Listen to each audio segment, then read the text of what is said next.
गणपतिं हवामहे कविं कवीनामुपमश्रवस्तमं ज्येष्ठराजं ब्रह्मणस्पत आनः शृण्वन्नोतिभिः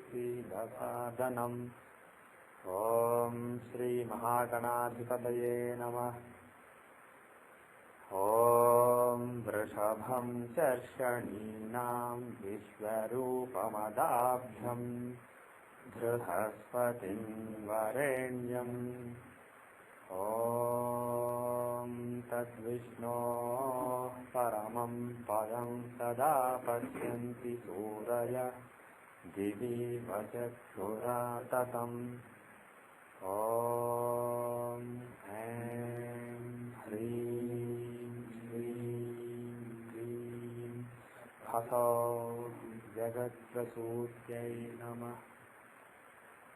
ॐ श्लीं श्रीं ज्योतिर्ब्रह्माय नमः। Everybody say after me, Hare Rama Krishna 3 times. Om Hare Rama Krishna, Hare Rama Krishna, Hare Rama Krishna.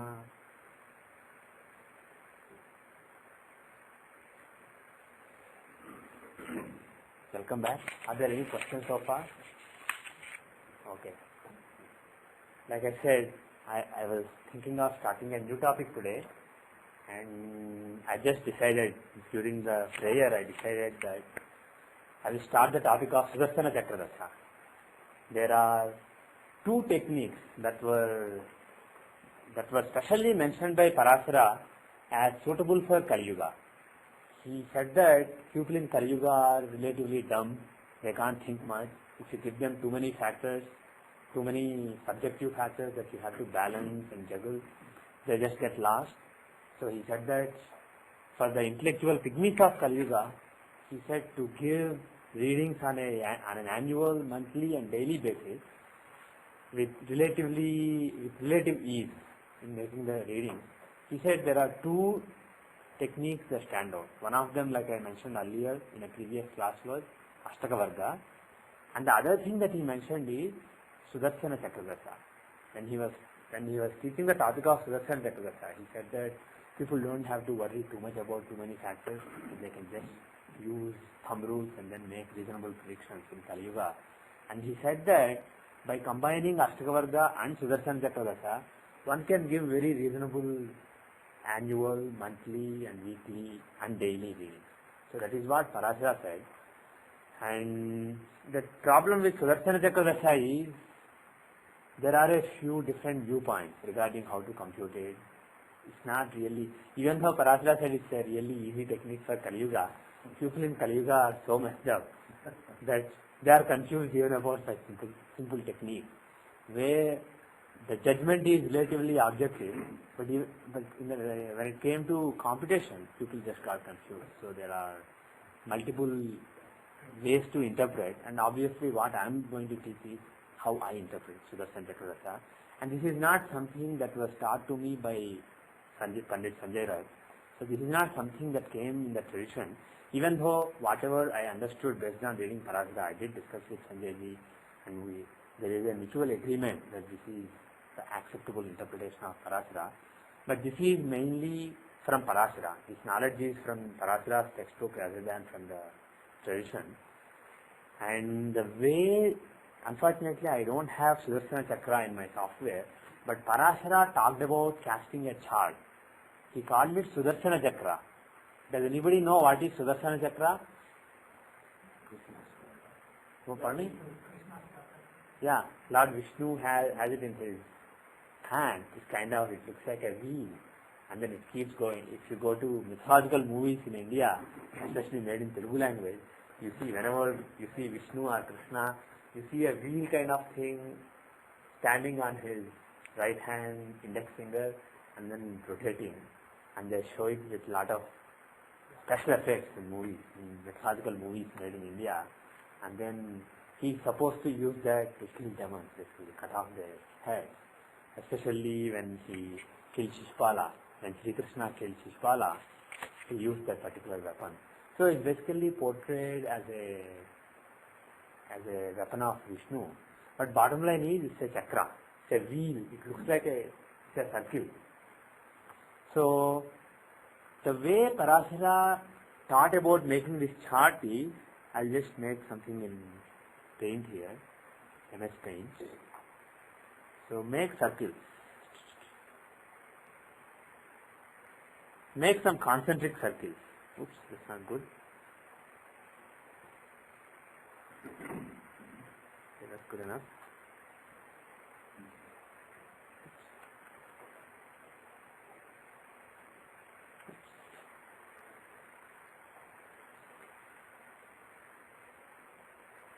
Let's say you make circles like this. We need one more.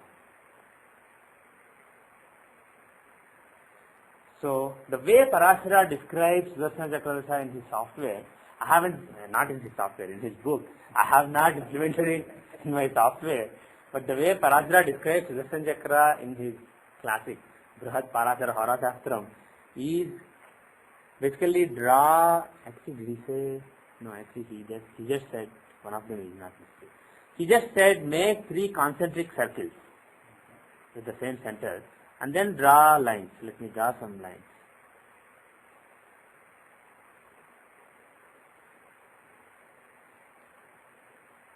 Interestingly, this is kind of like the way chart is cast by some Western astrologers. Even though they don't have 3 wheels, they just have 1 wheel.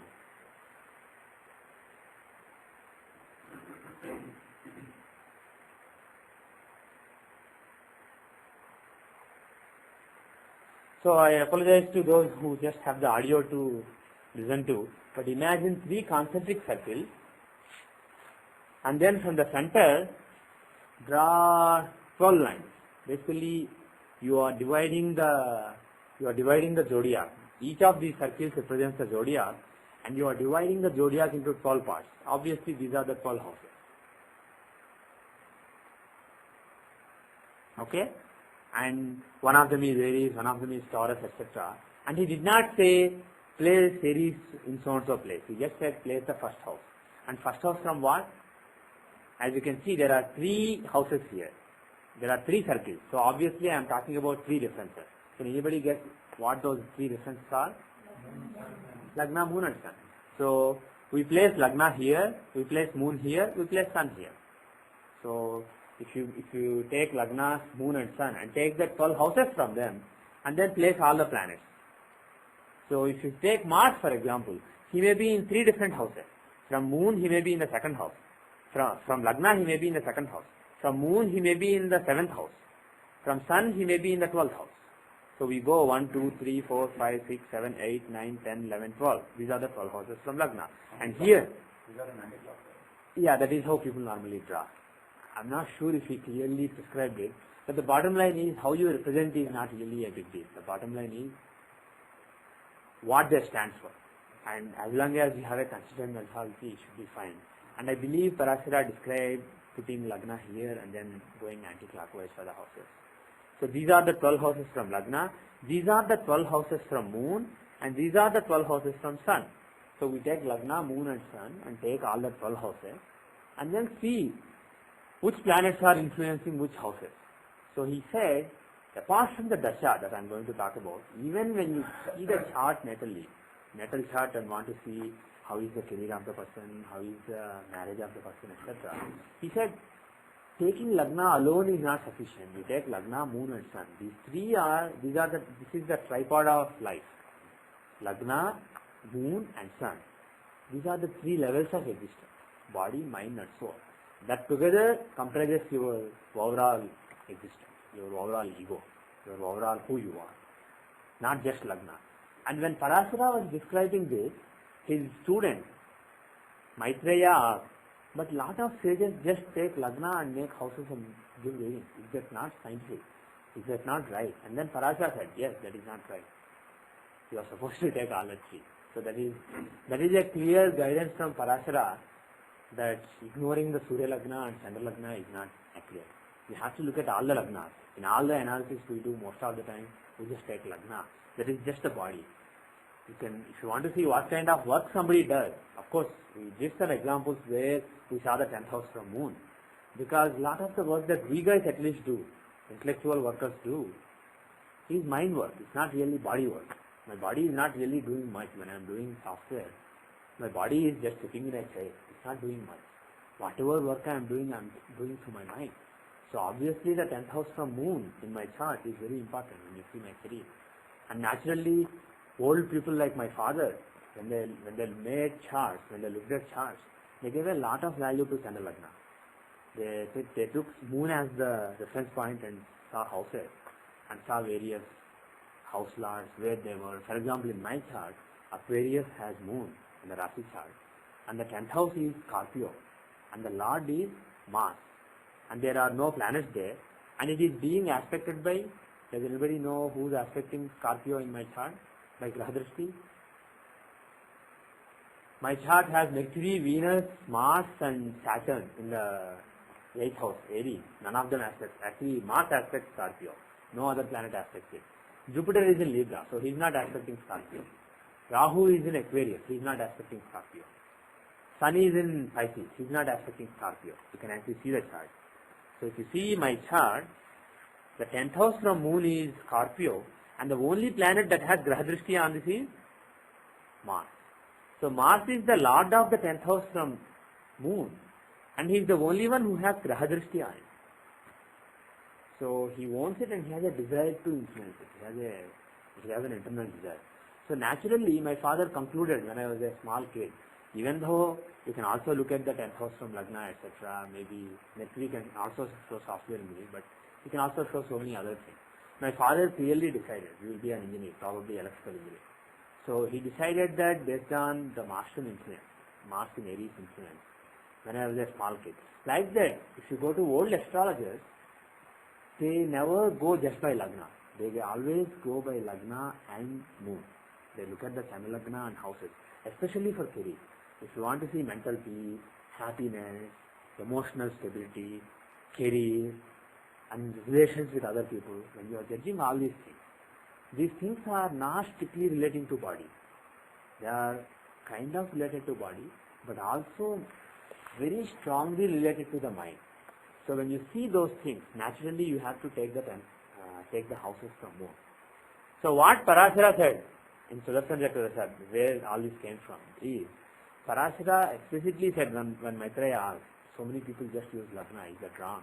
He said, yes, that is wrong. You have to use all the three. So keep it in mind that you have to combine all the three differences and see, then find out the dominating influence. And then you will have more perfect reading. So Lagna, Moon and Sun are the tripod of life, and you take all those as reference points and then find houses. So I will not really complete this chart, put planets here and make a chart here, because you can pretty much get the same thing by looking at this chart and take Lagna as reference and take 12 houses. Keep your mind focused on Aquarius and then take the 12 houses. Keep your mind focused on Pisces and take the 12 houses. So you can use your mind to basically work around. Even though the software does not provide us Sudarshan Chakra, Sudarshan Chakra, you can look at the normal Rashi Chakra and then make the Sudarshan by yourself. So I was not motivated enough to add Sudarshan Chakra to the software because I can work without it. It is convenient to have all the three charts in one place, but I can as well use the Rashi chart and mentally rotate it and then put them all together. So I did not add it, but hopefully I will add it in the near future. Anyway, so what Parashara taught is, look at the houses from all the three differences and find the dominating influences. What are the important influences on those houses? And then from that you can conclude the influence that really dominates, and then you can make predictions. When you use Dasha, then you can say this planet's Dasha will give this result, this planet's Dasha will give this result, and so on. So that is Parashara's guidance.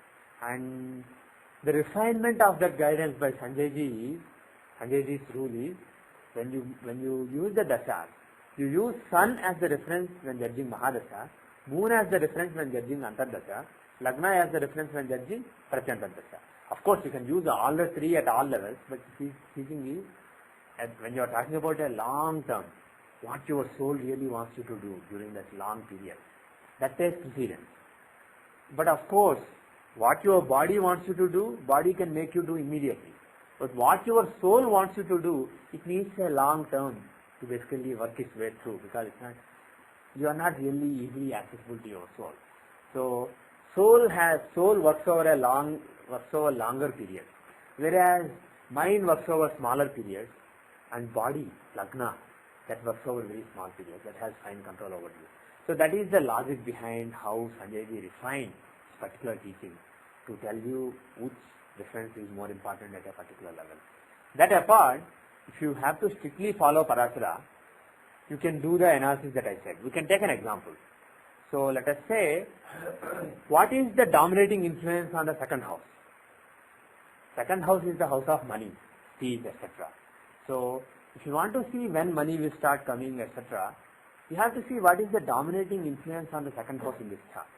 So let us use the second house in the Sudarshan Chakradasha and then see what are the dominating influence. First, yes. I'll come to that later. For now, let's say it's applicable only to Rashi. So, when we see this Rashi chart and when we see the second house from Lagna, what are the influences on the second house from Lagna? Let me just make a table here. Let me open a Word file and make a table.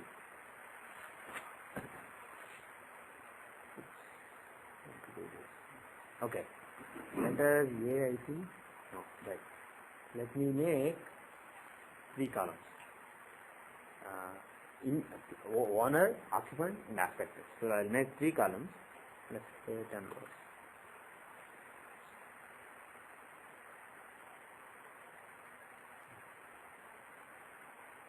Let us just make a list of all the planets who influence the second house. So let me write the owner here, let me write the occupant here, and let me write the aspectors here. And let's take the Graha Drishti now to see which planets have a desire to influence that house. So if you take the owner, who's the owner of the second house?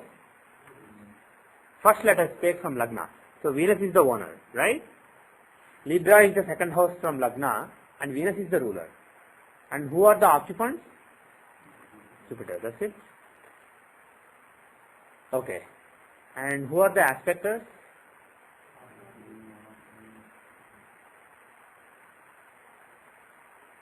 Okay, just Jupiter, nobody else. Okay. Aspectors. Basically, so many planets. Mars, Mercury, Venus, Saturn, Rahu. Right? Yeah. Rahu has aspect on the 5th and 9th houses from him, right? 2nd, 5th, 9th. He aspects like Jupiter, and in addition he has aspect on the 2nd house. So, for me, I am just taking Graha Drishti here. You can also take Rashi Drishti, but I want to make it simple. So I want to see who has a desire to influence, who is right there to influence it, and who are the owners of it, who have responsibility for it. So these are the influences when you take the second house. This is second house. So when you take the second house, these are the influences from Lagna. Now let us see the influences from Moon. Moon is in Aquarius, right? So when you make the Chandra Chakra in the Sudarshan Chakradasha, if you take the 3 parts of Sudarshan Chakradasha and call them Lagna Chakra, Chandra Chakra and Surya Chakra, in the Lagna Chakra we identified the planets that have something important to do with the second house. Let us do Chandra Chakra now. In the Chandra Chakra, Aquarius is the Lagna and second house is in Pisces, right? Who are in Pisces? Or who is the owner of Pisces? Jupiter. Who are in Pisces? Sun. Sun, that's it. Actually Gulika is also there. If you want you can write him, but you probably don't care about Gulika. Now aspectors. Who are aspecting this house? Rahu. Rahu aspects the second house. Okay. Now let us take the Surya Chakra. If you take the Surya Chakra, the Lagna here is Pisces. Because Surya is in Pisces, Sun is in Pisces. So from Pisces, if you take the 12 houses, The second house falls in Aries. Who is the Lord of Aries? Mars. Who are occupants of it? Mars, Mercury, Venus, Saturn, Mandi. Or let's forget Mandi and Gulika. So these are the occupants. Now who are the aspectors? Pardon me? Jupiter, who else? Does anybody have Grahadrishti on Aries? Yes, just Jupiter. Now, is there any planet that stands out in all the three ways? Any planet that influences the second house from Lagna, Chandra and Surya?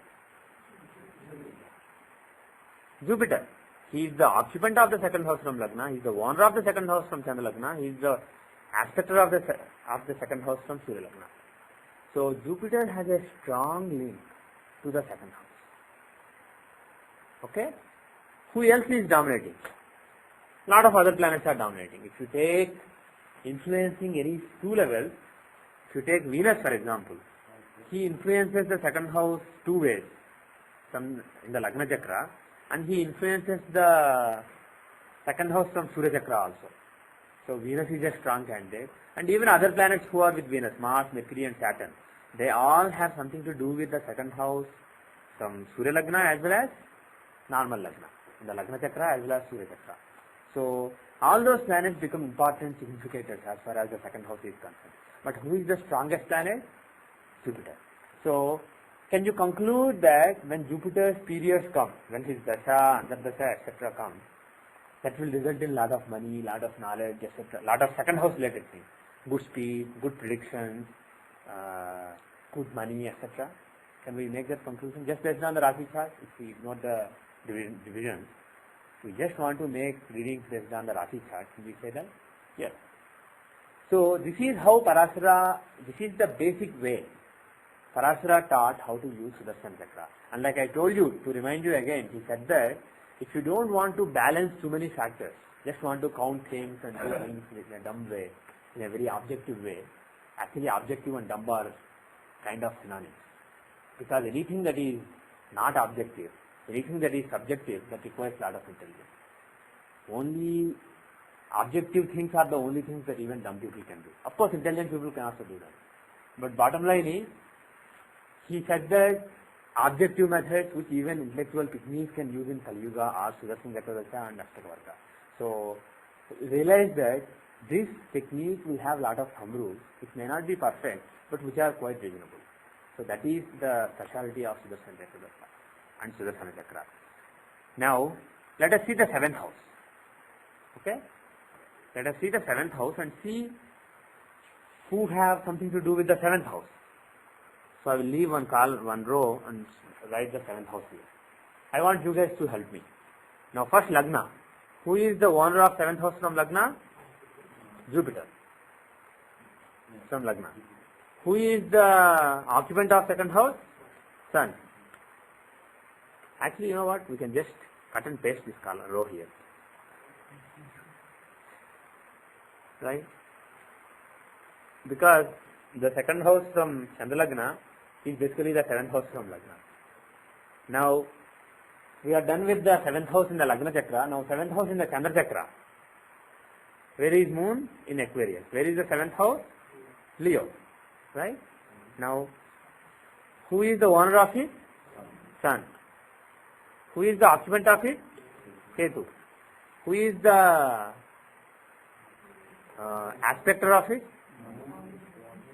Moon, Rahu. Who else? That's it? I think that's it. Who? That's it. Now take the Surya Lagna. Who is the seventh lord from Surya Lagna? Mercury. Who is the occupant? None. Who are the aspectors? Sun.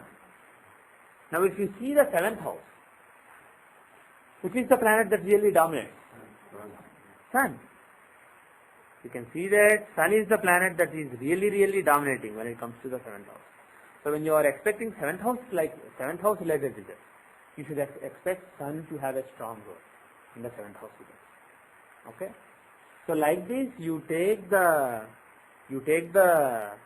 houses from Lagna, from Moon and Sun, and take who aspect, who occupy and who own those houses, and see the common influences and give importance to those planets. Those planets should be strongly indicative. When the marriage happens in the dasha or antardasha, those planets should really dominate. Now, having covered the basic point, let me define the Sudarsana Chakra dasha. Because the best use of the Sudarsana Chakra is with the Sudarsana Chakra dasha. There is a dasha that goes along with this particular chakra that Parashara talked about. And the definition of the dasha is extremely simple. The dasha, the way Parashara defined it is, this is a dasha that has a 12-year cycle. Every 12 years the dasha cycle gets over. If you take Vimshottari, it's 120 years. If you take Ashtotri dasha, the cycle is 108 years. If you take, for example, Shashtihayani dasha, what is the cycle of the dashas in that dasha? 60, as the name implies. So like that, various dashas that we know have cycles starting from 36 and going all the way up to 120. But this dasha has a cycle of 12 years.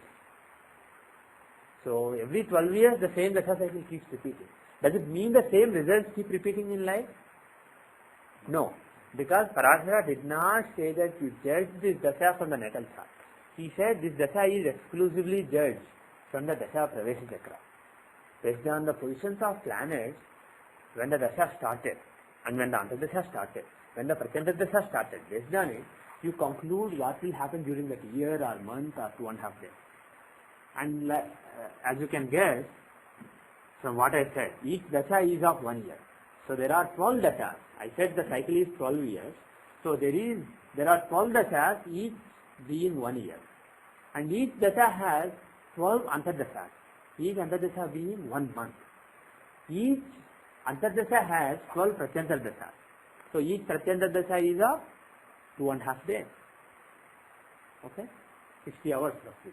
So that is how this dasha basically goes. And we use the solar years here.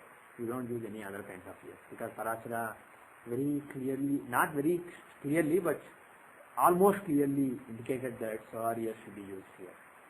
Use the word Varsha, not Samvatsara or some other word. Varsha clearly has a connotation of being the solar year. Okay, so the definition is very simple. You don't need software. Actually, Jagannathwara has this dasha, but you don't really need software for this dasha. You can do it mentally. The definition is, the first year in the life of the native is the dasha of the first house. The second year is the dasha of the second house. Third year is the dasha of the third house. Fourth year is the dasha of the fourth house. So 12th year is the dasha of 12th house. And then the 13th year is again first house. So take which year the person is running. Not how many years he finished, but which year he is running. And then do modulo 12. Remove 12 multiples. Expunge the multiples of 12 from that number. You know which house dasha he is running. Period. It's so simple. So, those of you who know Tajika system, I haven't really taught Tajika system until now. There is a system known as Tajika system.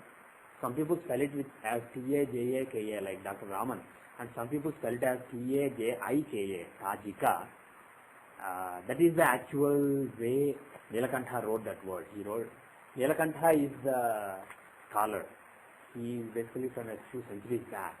He is the one who wrote a commentary on Jaimini Sutram, a very celebrated commentary.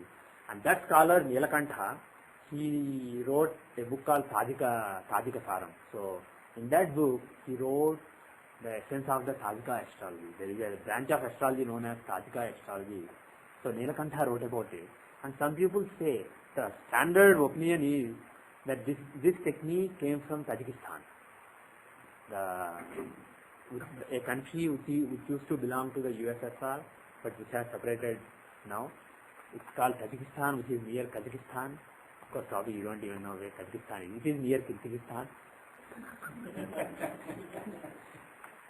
But this technique is supposed to come from Tajikistan, and also there are some yogas and some aspects, etc., used in this technique, Tajika astrology, which has parallels with the Arabian astrology. So some of this knowledge may be concentrated in the Turkmenistan, Turkey, Arabia, and then Kyrgyzstan, Tajikistan, this whole area. And some great experts a few centuries or millennia back in this technique may have lived in Tajikistan, and that's where it probably came from. So some people don't accept this as Vedic astrology, as Hindu astrology. They call it foreign astrology. But the fact that Nilakantha, who's a very celebrated Hindu astrology author, he wrote Jaimini Sutram commentary. So if somebody like him considers this as a part of Hindu astrology and writes a book on this in Sanskrit, you can't really dismiss it as not Hindu astrology. And even Dr. B.V. Raman, when he taught Tajik, he wrote a book called Vashafal. That book is basically about Tajik astrology, and he considered it a part of Hindu astrology. So I also consider this a part of Hindu astrology, but the point I was going to make was, whether you consider it as a part of Hindu astrology or not, you should realize that that technique has parallels with what I am teaching right here. In that technique, see, in the way you use the technique is, if you go to the Tajika screen, even though Nilakantha and a lot of modern scholars use the spelling Tajika, I chose to use the spelling Tajaka simply because Dr. Raman used the spelling, simply for that reason. Otherwise, you can just call it Tajik instead of Tajak. Anyway, if you go to the Tajaka tab in Jagannath Hora software, you just type the year, for which year you want the Tajika chart, and then say click find Tajika chart. Then you get an annual chart. This annual chart is basically like our Tithi Pravesh, except that this is not based on the lunar calendar. This is based on the solar calendar. So you make the annual chart, when sun comes back to his natal position. The exact degree, exact minute, exact second that he occupied at birth. After exactly 365 point whatever fraction days, he comes back to that position. Then a new solar year will start in the life of the nation, not lunar, solar. You make a chart then. Again after one more year, after 365 days, he comes back to the same degree, same minute, same second. You make a new annual chart again. So this technique is actually a very good technique. And honestly, 7 years back, in the 7 years before the last 7 years, this was my staple technique, like Tithi Pravesh is now. I made a lot of successful predictions using this technique.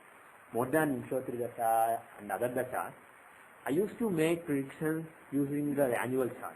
And this chart is also known as Varshafal chart. Varshafal literally means results of the year. So it doesn't have to be Tajika, but traditionally it has come to be known as Varshafal chart.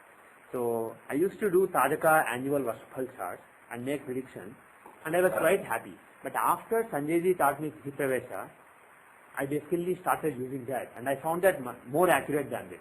If this is 70%, that is like 85%.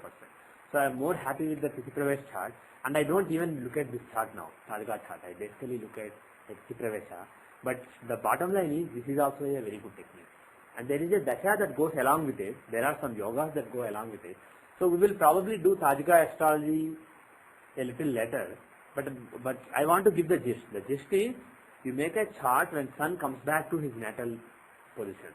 And then there is a point known as Munta. This is a very, very important point.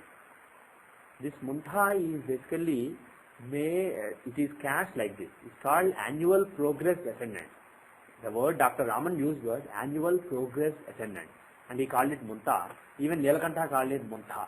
Actually he called it Muntaha. So, M-U-N-T-H-A. So that this Munta, the way it is computed is in the first year's annual chart. When the baby is born, if you make an annual chart for the same year, it is obviously the birth chart itself. In that chart, Munta is at the same place where Lagna is. In the next year, it is in the second house. If somebody, for example, I am born with Virgo Lagna. So in my first year, Munta will be in Virgo. Second year, it will be in Libra. Third year's annual chart, when I make the annual chart of the third year, it will be in Scorpio, and so on. So if you want to see my current year, 2005, how old am I now? I was born in 1970. 2005, I finished 35 years. So I am running my 36th year. No. I'm running my 36th year. Not the year finished, but the year that I am running. So this is the 36th house. If you remove multiples of 12, you remove 24 from it, you get 12. So this is the 12th house. So Muntha of this year will be in Leo. That's what the software shows. So can you and what Tajika teachers taught is, you take that Muntha as a reference and see how planets are, apart from the Lagna. So that is nothing but, can you see that this Muntha is nothing but the Sudarsana Chakradasha sign. If you find the Sudarsana Chakradasha, I told you that the first year, in the first year of the native life, the Dasha running is that of first house. The second year, the Dasha running is that of second house. The third year, the Dasha running is that of third house, and so on. So that's what I told you. So if you find that house, of course, when I say first house, it is from Lagna, Moon and Sun. We talked about the Sudarsana Chakra, where you make the Lagna Chakra, Chandra Chakra and Surya Chakra. So when I talk about a particular house, that house will have three aspects to it. So when you take the second house, for example, in my natal chart, the second house we saw was Libra in the Lagna Chakra, Pisces in Chandra Chakra, and Aries in Surya Chakra, right? So there are three signs that comprise the second house. If you ignore Chandra Chakra and Surya Chakra and just take the Lagna Chakra and take the sign whose Dasha is running right now, that is nothing but this Muntha of the Tajika people, of the Tajika astrology. Is that clear? So the bottom line is, even though Tajika astrology is supposed to be from Tajikistan and other areas, it is very likely that it is based on Sudarsana Chakradasha. It is basically a more advanced exposition of the Sudarsana Chakradasha. How do you get the Sudarsana Chakradasha? But also corrupted, because they are using only Lagna. They are finding Muntha only from Lagna, not from Chandra and Surya. So it may be a corrupted but expanded version of the Sudarsana Chakradasha. So we will come back from the Tajika to Sudarsana Chakradasha now. So the Sudarsana Chakradasha in the first year is that of first house, second year it is that of second house, and like that after 12 years the 12 houses will give their dashas, and then again the first house dasha will come. So like this is a dasha which has a cycle of 12 years. Every 12 years the same dasha keeps coming. And now when it comes to Antardasha, there is a little bit of controversy. The Antardasha, what some people do is, they take from the dasha sign itself. Suppose right now the dasha of the third house is running, and let us say, for simplicity, let us ignore the Chandra Chakra and Surya Chakra, let us stick to Lagna Chakra, and let's say the third house in the Lagna Chakra is Scorpio. So right now Scorpio dasha is running, let us say. Okay? So when you see the Antardashas in that dasha, the Antardashas, some people start from Scorpio itself and then take the 12 sign. But what I do and what Parashara taught according to me is not from the dasha sign but from the dasha lord. The natal chart, see where the lord of the dasha sign is, take that sign, start from there and cover the 12 signs. So it becomes a little tricky because we have to repeat this in the Lagna Chakra, Chandra Chakra and Surya Chakra and then combine all those. So let us do a couple of examples, then it will become clear. Okay? Let us say, actually it is available in the software. If you go to Dashas tab, go to other Dashas and select Sudarsana Chakra Dasha. This is what the software gives.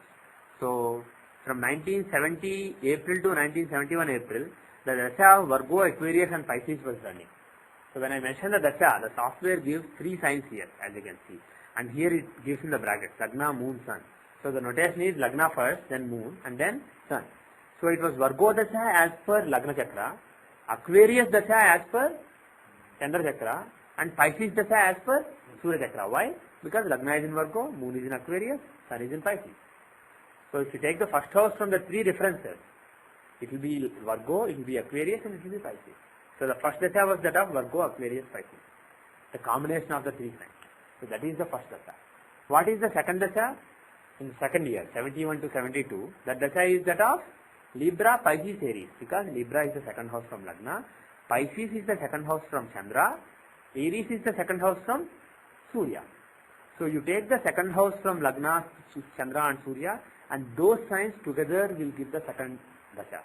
Third Dasha is again Scorpio, Aries and Taurus. So like this you can find Dasha during the first 12 years. What happens after 12 years? You can click this to get again the same Dashas will repeat. So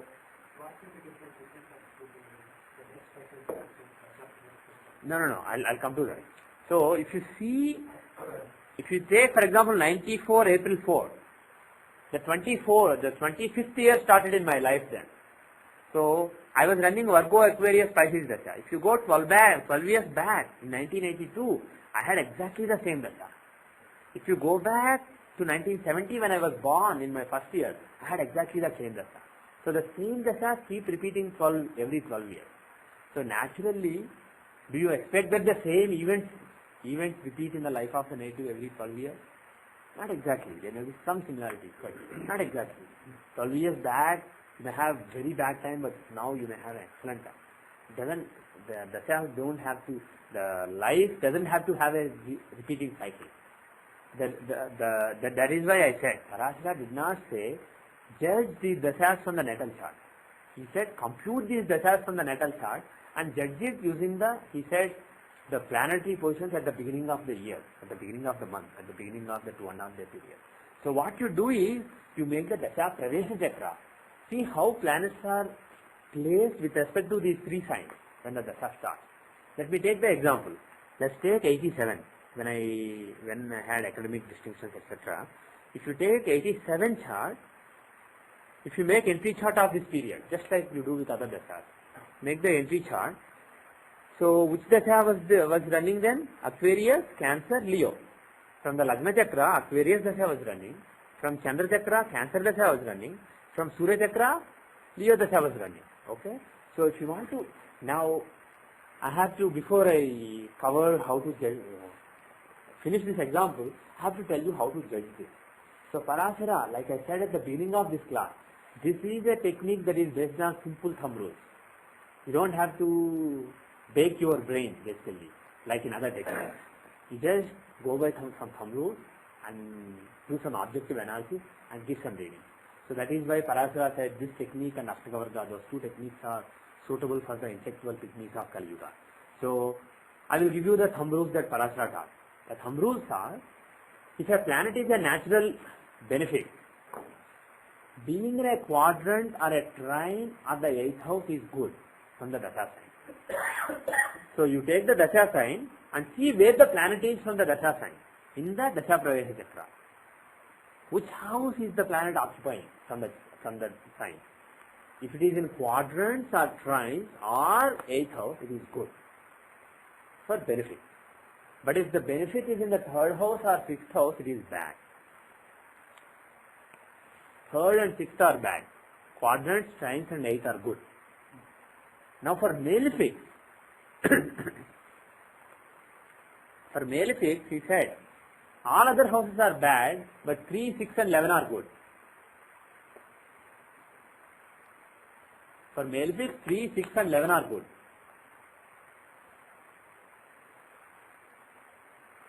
Okay? And he said that 11th house is actually good for all planets, not just malefics. So even for benefics, 11th is good. 11th is auspicious for all planets. Now, even though Parashara only gave that thumb rule, we can distinguish further. If a benefic is in a quadrant, what you can conclude is there will be a lot of effort that the person can put in. He will have opportunities so that he can put in effort and get results. So that is what a benefic quadrant placement will show. Then a benefic trine placement will show what? Can you get? Just pressing. Things happen very easily without much effort. He doesn't have to put a lot of effort. That's what benefics and trines will show. And if the benefic is in 8th house, what will it show?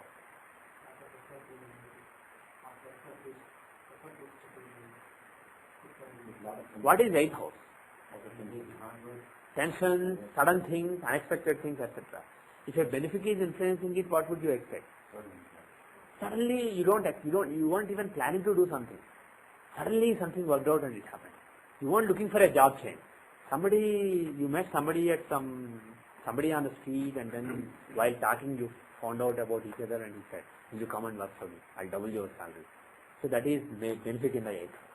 So something that happens suddenly without any trial or anything, you did not expect it. It actually positive, because it is benefit. Whereas, I'll come to the malefics later, but I'm talking about benefics now. If benefic is in quadrant, you will have opportunity to put in a lot of effort and get results. If the benefit is in a train, you want something and you will, whatever you want you will get without much effort. If benefit is in 8th house, you don't want something but it will happen. Suddenly, unexpectedly happen. If benefit is, if any planet is in the 11th house, they will only give gain relating to their nature. Now, malefic, if they are in the 3rd house, they will give you lot of initiative to do things. You will have that fire within you which will make you go. And if you have malefics in the 6th house, they will give you the energy to work hard and overcome problems. If a malefic is in the 11th house, by hook or crook you get what you want. So, any planet in the 11th house, whatever that planet promises in the natal chart will be fulfilled. Okay? Now, if a malefic is in the 8th house, what would you expect? Sudden reversal. You were thinking everything was going fine. I'm going to get that offer. They said they are going to make me an offer. Everybody was so excited with me. They were all excited. But suddenly, that position disappears. That whole group is laid off. So that position disappears. You thought you almost got the opportunity, but suddenly they told you, sorry, the group is no longer in business. We met with so-and-so company, so we laid off that whole group. Something like that.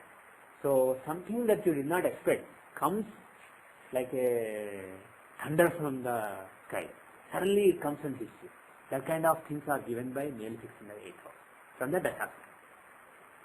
Now, even though Parashara said, look at the Lagna, Chandra and Surya, all of them are important, we have to realize that they are not the same. Lagna, Moon and Sun, all the three are important. That's what Parashara said. You can't take only one. But we have to realize that they are all not the same. Each is different. So, we have to distinguish between how we use each of those differences. Okay? Can anybody throw any thoughts? How would you use Lagna? How would you use Moon? How would you use Sun? Body, mind and soul. Body, mind and soul, right? That is a good distinction. Pardon me? Okay, let us say now we are, that is Sanjayji's rule for Jyothishya. Let us say in this Dasha we are going to use all the three. But we want to see slightly different aspects from all the three. Lagna shows, like I said earlier, long back. What is Moon and Lagna? Moon and Lagna, Sun is the soul which is within you and watching everything. And Lagna and Moon are, Moon is that through which you perceive the world. Lagna is that through which you influence the world. Right? That is the distinction between Lagna and Moon. Moon is the mind. You see the world through it. So Moon, the Chandra Chakra or the Chakra based on Moon will show how you are reacting to the world, how you are thinking the world, how you are perceiving the world, how you are thinking, what your thinking process is, what's happening in your mind. So if you want to see how the person reacts to something that's happening in his life, something that's happening around him, how he is reacting, how he is taking it, what are his perceptions, what are his feelings, what are his emotions. If you want to understand all those aspects, which chakra is more important? Chandra chakra is the most important. If you want to see how the person is acting in the society, what kind of actions he is doing, what kind of influence he has on various people, what kind of activities he is engaging in, how he is exercising his intelligence. So if you want to see all those proactive things, Lagna chakra is the most important. So if you see what the person is doing, use Lagna chakra. To see what the person is feeling, use the Chandra chakra. And what is Surya then? What is soul? It is something, it is that which is not bothered about the next second or next minute or next hour. Body is bothered about the next minute. Oh, it aches here. I hope nothing happens in the next minute. Body is so bothered about the short term. Mind is so bothered about the medium term. But soul is never that worried about the short term and medium term. It is worried about long term. So even if you are using soul, when you see the Pratyanta Dasha, Antardasha, Mahadasha, at whatever level you are using the soul is always looking ahead. So it is that which has a long-term agenda based on why you came into this world. And it is the soul which is creating opportunities from the rest of the souls in the world so that you do what you came for. So the Surya Chakra is important to see what your long-term goals are and what is happening in your life right now and what is its impact on the long term. So something may happen today it has a great impact on your long-term purpose of soul. Your soul, some of you may have come here because you are destined to do something for Jyotish. So you may have come and learned something very important. For example, one of you may become Sudarshan Chakradasa expert, let us say.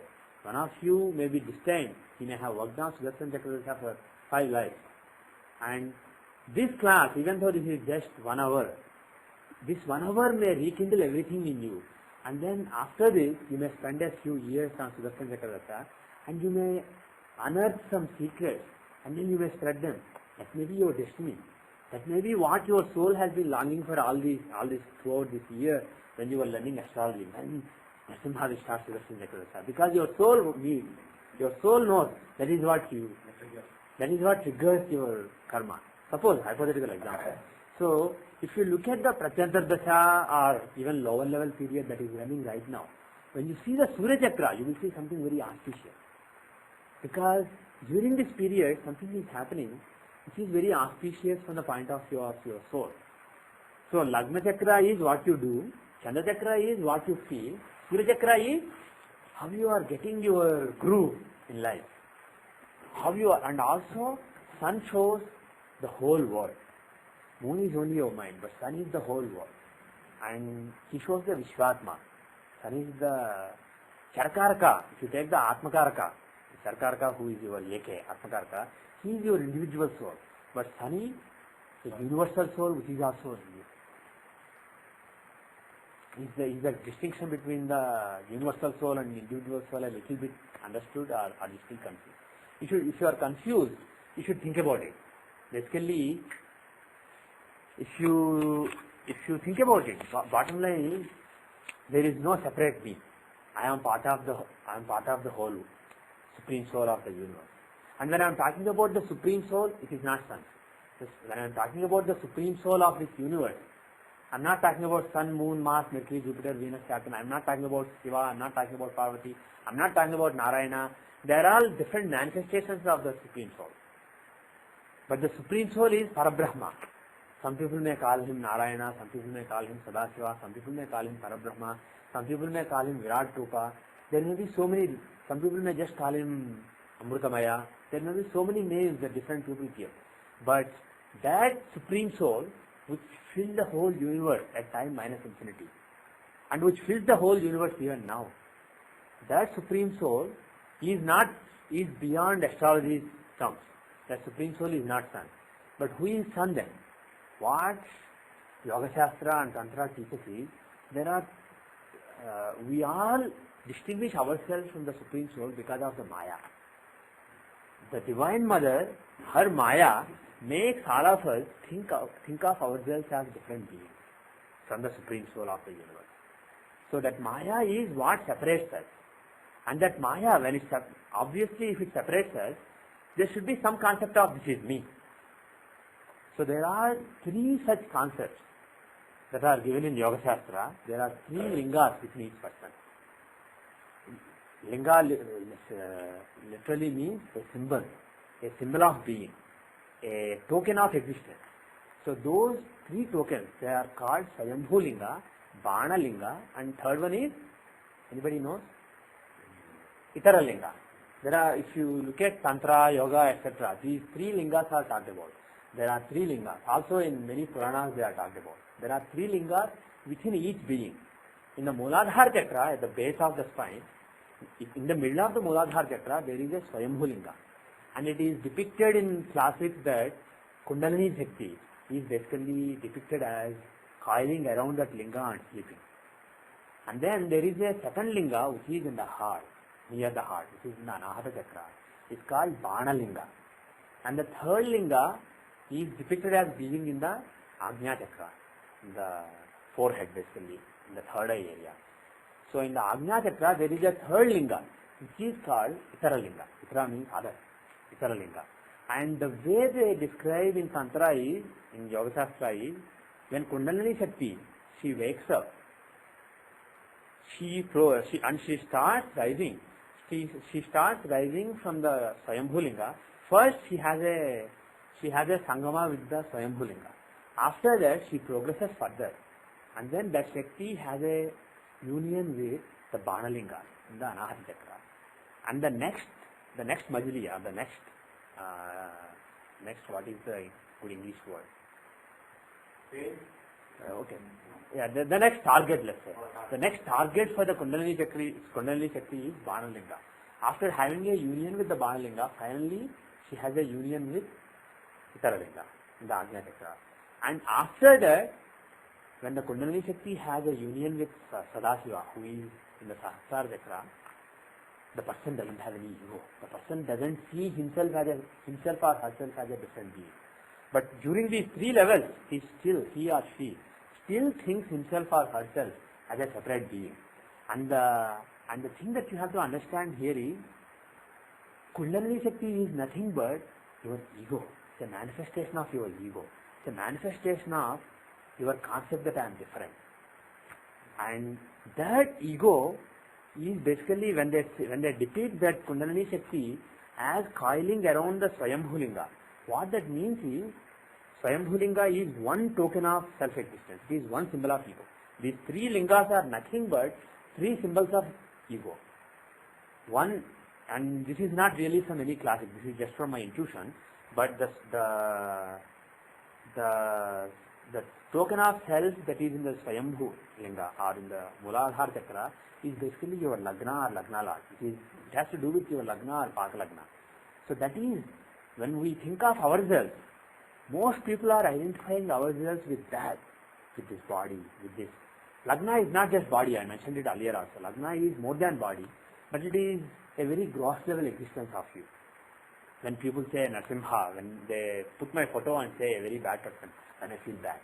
Because I associate myself with that photo. Somebody may not even put my photo, they may just say Narasimha PVR Rao is an idiot, he doesn't know anything, but he still teaches people. And I feel bad.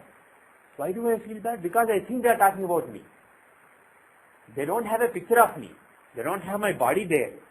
But still, when they talk about Narasimha PVR Rao, the astrologer is an idiot, I may feel bad about it. I feel hurt. My ego is hurt because my ego identifies with that Narasimha PVR Rao. You can't express what that Narasimha PVR Rao is. Is it this body? What is it? I can't express it. But I do know that this is Narasimha PVR Rao. Similarly, you know this is Srinivas Kovi. When somebody hurts that Srinivas Kovi, you feel hurt. So that thing is shown by Lagna, Paklagna, etc.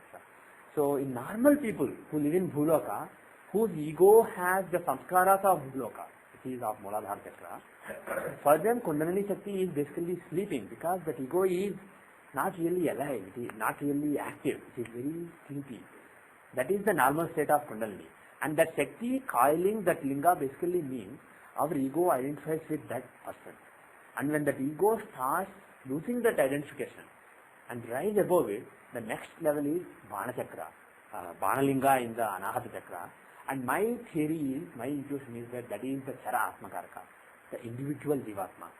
So people who have Kundalini at the Anahata Chakra level, they know who their Atma is. They have seen their Atma. They may even remember a few things from the past. And they know what their Atma wants. They know the goals of their Atma. And they work to fulfill those goals. They clearly know this is what my Atma wants. So they don't waste their time. They fulfill those goals. And they lose identification with the body. Such a person, if you say something bad about him, he will not be hurt at all. He will not bother about it.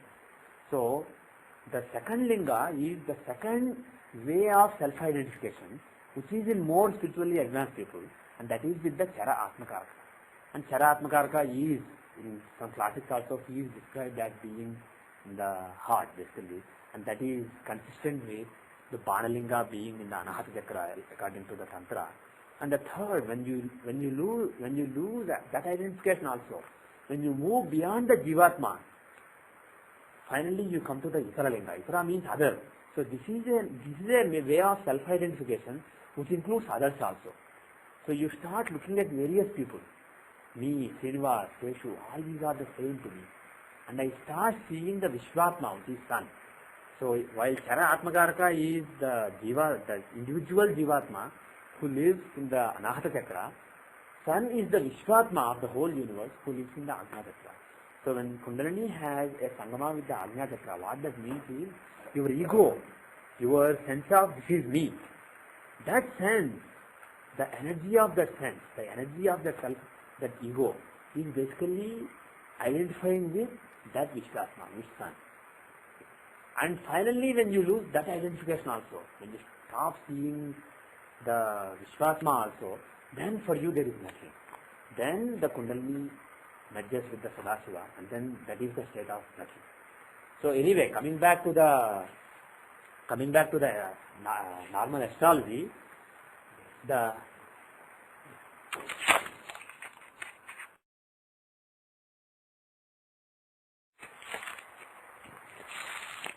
so coming back, So people who lose their ego, the planets don't affect them anymore.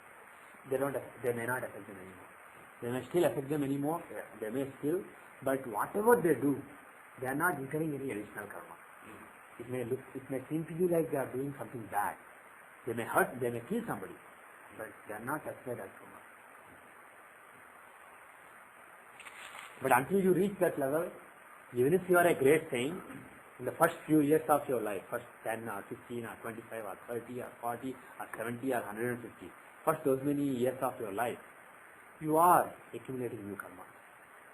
And all karmas have to be finally burned.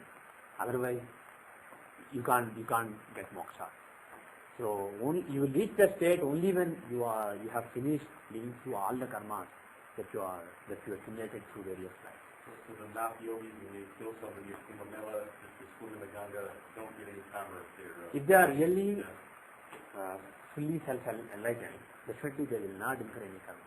A fully self-enlightened person does something only because that is the divine will.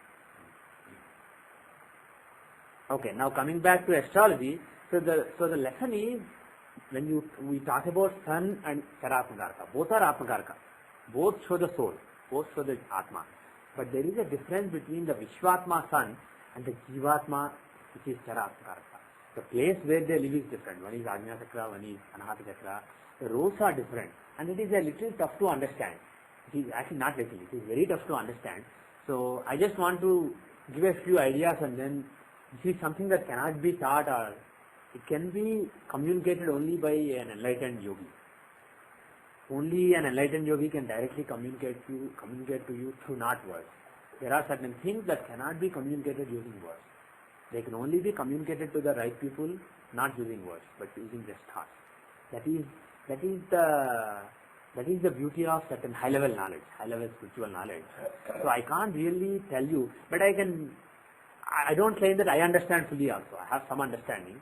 I just want to make you think, so that if the right time comes, if the right situation develops, you will understand. But the bottom line is, sun and Chara Atmakarka are totally different.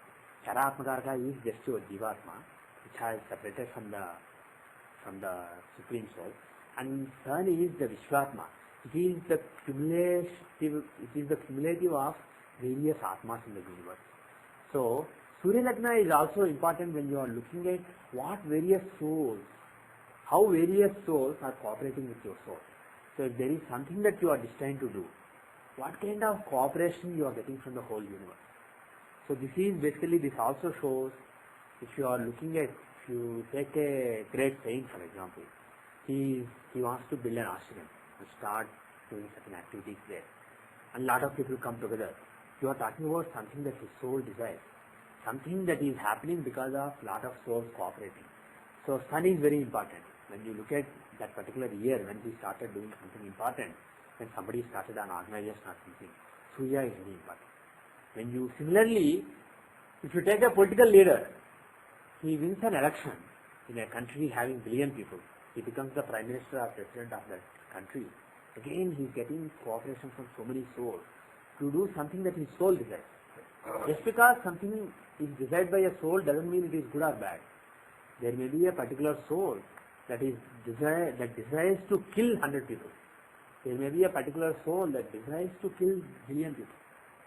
See, that is the God's will. That is the will of the Divine Mother. Ramakrishna Paramahamsa talked about Maya. He talked about before you become fully enlightened, you have to go through Maya. He said that this whole world is Maya. And he distinguished between two kinds of Maya. He talked about Avidya Maya and Vidya Maya. There are two kinds of Maya. All Maya is created by the Divine Mother, by Mother Lalita. But she has various forms. There are so many yoginis, so many devatas that she assumes the form of and engages in various activities and promotes various activities. Some of them may seem terrible to you and some of them may seem good to you. But everything is eventually Maya. If you want to be fully enlightened, you have to overcome everything. So Ramakrishna Paramahamsa talked about avidya Maya, which is illusion, and it is avidya. Avidya means absence of education. So it is basically ignorant illusion. So for example, you engage in drinking and engage in sex, engage in various other activities. All that is avidya Maya. Similarly, I give a discourse about Jyothishya, signing the second house, this result, this. This is also Maya. He called it Vidya Maya. He called it learned illusion. So there are two kinds of illusion, ignorant illusion and learned illusion. But eventually, if you want to be self-realized, if you want to go back to the Supreme Soul, all this is the mother's attempt to keep you from the Supreme Soul. This is a layer created by the mother which separates you from the Supreme Soul. Whether it is ignorance or wisdom, both are Maya. So Ramakrishna Paramahamsa taught that you have to overcome both the Mayas eventually. But first overcome the Avidya Maya. If you want to live in one Maya, better to live in the Vidya Maya. Because from there, overcoming the Maya at all completely is easier. If you are in Avidya Maya, overcoming it is difficult. Of course, there are some techniques where you completely absorb yourself in the Avidya Maya and then to the extreme there you reach moksha. That is also possible, but those are not for everybody. I would not recommend them at all. So first we have to, we think that this is pious lifestyle. You do puja every day, you do meditation every day for a couple of hours, you do this. Eventually one has to overcome all these also. But there is a difference between them. But bottom line is both are Maya. So coming back to the politician example, somebody may be destined to kill million people. It may look bad to you, but that is mother's will. Because mother is Avidya Maya as well as Vidya Maya. She is taking all these various forms. So the concept of good and bad is in our mind. Mind is basically created by mother. So concept of good and bad is a creation of the divine mother. If you overcome the Maya, there is no good, no bad. You can't say this is good, this is bad, this is worse, this is best, like that. There are no grades. From the point of view of Paramatma, there is nothing that is good or bad. It is all in the creation of the divine mother. There is a purpose for which she created this world in this way. And she balances good and bad. She creates good, she creates bad. She is the one who is promoting all the bad in the world. She is the one who is promoting all the good in the world. And she is the one who is promoting the balance. And she is the one who makes you do good, so that balance has to be there. And she is the one who makes somebody do bad, so that balance has to be there. And she is also the one who makes some people who have seen both and who want to be beyond these. She is the one who basically removes that veil, so that those people can become liberated. She is the one who does everything. So now coming back to the example, when we talk about Surya Lagna, I said that it is Vishwatma and it shows how various souls cooperate with you. So this is basically the opportunity that you are getting in the society. That is basically the cooperation of various souls. So if your boss is unhappy with you and he blocks a promotion, or you don't deserve something but you are given a promotion, all those things you should be able to see from Surya Lagna, from the Vishwatma. And if a political leader is elected, or he is a good person but other people don't like him, the time hasn't come for him to do his work. So he may have good intentions to improve the country, but he may not get an opportunity. So again you see that from Surya Lagna. So various opportunities that you get, various things that are happening which have a relevance to the agenda of your soul for the entire life. Those kind of things you see from the Surya Chakra. And whatever is happening, how you react to it, you see from how you feel, how you perceive it, is from Chandra Lagna. And what you are trying, what you are proactively trying to do is from Lagna. So this is how you use the three chakras, Lagna Chakra, Surya Chakra and Chandra Chakra. Okay? So let us try to see a couple of examples. So let us see the Rashi chart. So we are looking at 1987-88 Sudarshan Chakra Dasha. The data is April 4, 1970, 17:47:13 Indian Standard Time, Machilipatnam, India, 81 East 12, 16 North 15. So in this chart we are looking at Sudarshan Chakra Dasha that was running in May 1987. And from 1987 April 5, Aquarius, Cancer, Leo Dasha is given. Aquarius Dasha as per Lagna Chakra, Cancer Dasha as per Chandra Chakra, Leo Dasha as per Surya Chakra. So let us see how various of those are. Okay. First let us see Surya. Let us come from top level to the lowest level. So Surya Chakra, Leo. Take Leo as Lagna. If you take Leo as Lagna, how are various planets? Which are showing good events and which are showing bad events. By the way, one thing here, Parashara taught that Sun, if he is exalted or if he is in a friend's house, is a benefit in this particular case. I talked about benefic planets and malefic planets and their ways.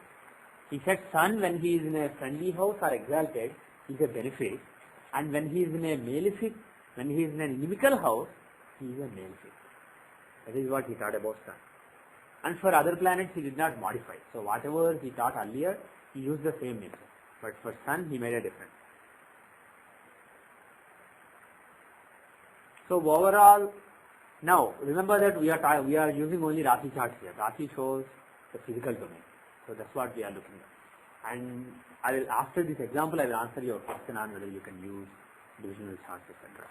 So if you see this chart, from Leo, how are various planets placed? Let us just count planets that are good and bad. So Ketu, is it well placed or badly placed? Malefic in the second house, good or bad? Bad. So one bad. I will use bad in the left hand and good in the right hand. Hopefully numbers will be less than 5. Otherwise I will transfer. One of you will be carrying. So now score is left hand 1. Then next planet, Saturn, 4th house, good or bad? 2 bad planets. Then Venus and Mercury in the 7th house, good or bad? 2 good planets. So score is 2 good, 2 bad. Jupiter, Sun and Rahu in the 8th house. Is Jupiter good there? 8th house, benefic good. Sun, is he good there? Is he benefic or malefic? He is in friend's house. So he is a benefic here. So score increases by 2, so it becomes 4. 4 good. Now Rahu in the 8th, good or bad? Bad. So 3 versus 4. Now Mars in the 10th house, good or bad? Bad. So 4 good, 4 bad. Now tiebreaker, Moon, good or bad? He is in the 11th house. So he is score of 5. So overall this year has a score of 5. So this is in the physical domain. Score of 5 positive and 4 negative. So overall score is it a good year or a bad year? Pardon me? Why in your good year? Nothing significant. This is from Sun. So from the point of view of getting opportunities to do what the soul wants to do, this is basically a slightly good year, a moderately good year. Now let us see Moon. Yeah, that is Sun. That is the Sudarsana Chakra Dasha sign based on Surya Chakra, Lagna, Moon and Sun. Let us see why. 87. How many years did I finish? I was born in 70.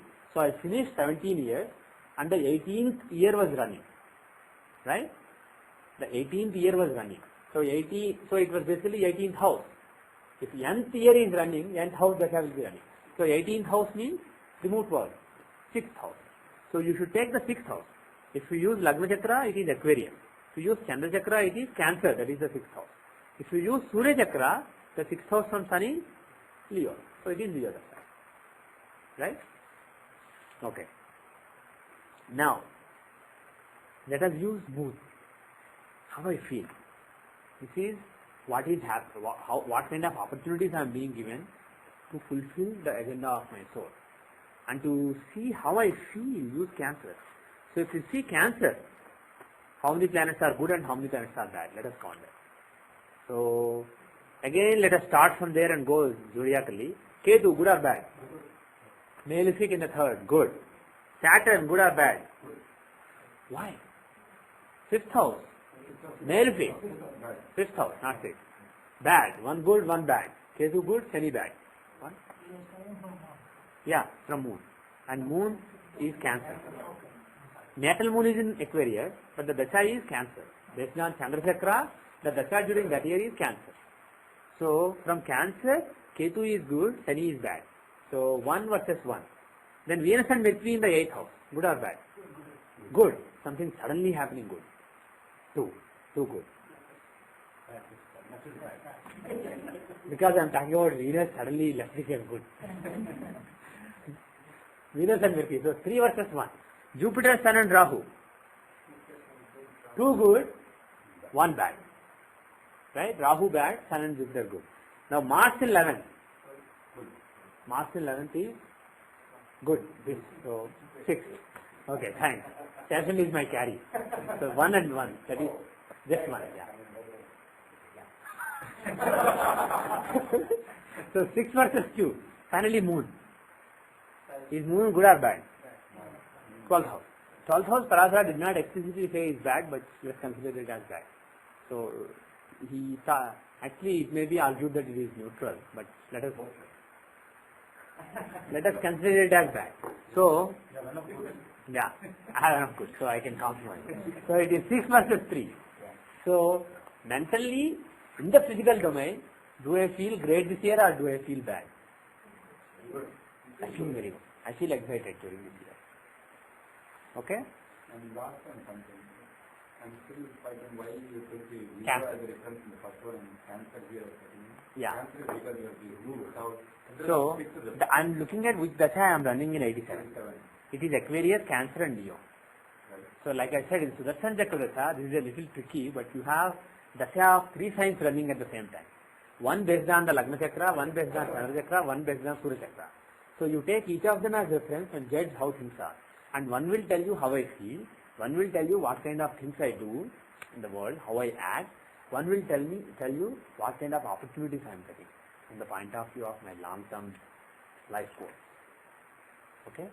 So to see my long-term life goals, what kind of opportunities I am getting, etc., I take the Surya Lagna.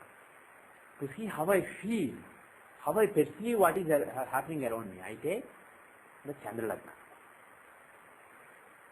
Okay, is it understood? No, what was the difference of Leo? That's what I didn't get. Leo is here, see? In 87 Aquarius, Cancer, Leo Dasha was running. So it was Leo Dasha based on Sun Chakra. It is Cancer Dasha based on Moon Chakra. It is Aquarius Dasha based on Lagna Chakra. The location of the sun and the moon and the ascendant. Okay? So in other words, instead of giving A, Q, C and L, G, software could have just given 6 also. First, second, third, fifth, 6.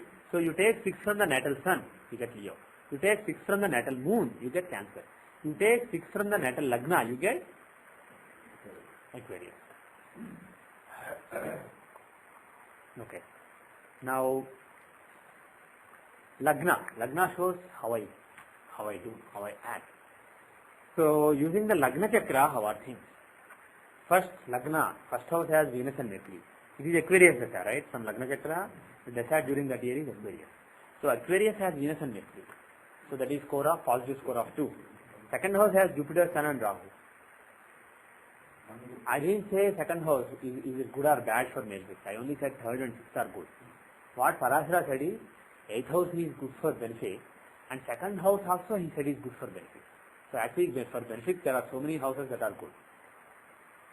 So second house is good for benefits and bad for negatives. So you have 2 good benefits there, Jupiter and Sun. So score is 4 versus 1. Mars 4 versus 2. Moon, is he a benefit or malefic? We have to check that now. It is Shukla Saptami. So Moon is a benefit. So Moon is also positive. So 1, 2, 3, 4, 5.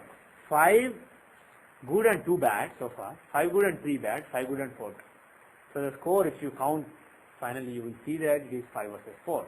So from the point of view of my acting in my doing things in the society, my influencing other people, nothing really is the stand for. This is basically moderately good.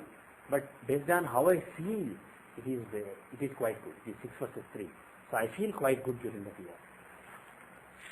But I may not be doing great things. And I may not be getting great opportunities, but it's not bad at all. It's moderately good. So that is what we see from as far as the Rashi chart is concerned. Now the question is this only for Rashi chart or can you see divisional chart? That's the question. Parashara did not specifically either grant it or deny it. He did not say anything. He just said Lagna, Sun and Moon are differences. You take them. First house is first year, second house is second year, and so on.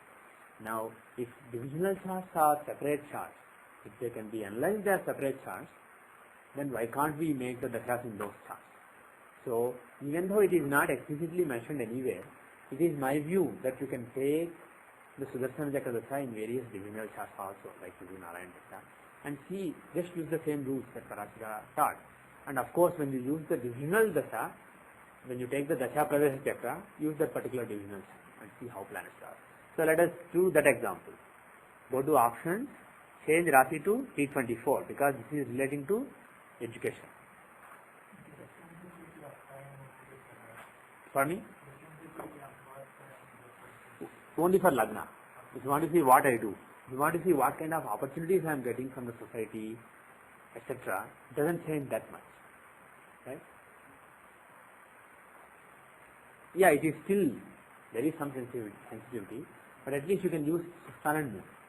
See how I feel in the field of education and what kind of opportunities I am getting in the field of education.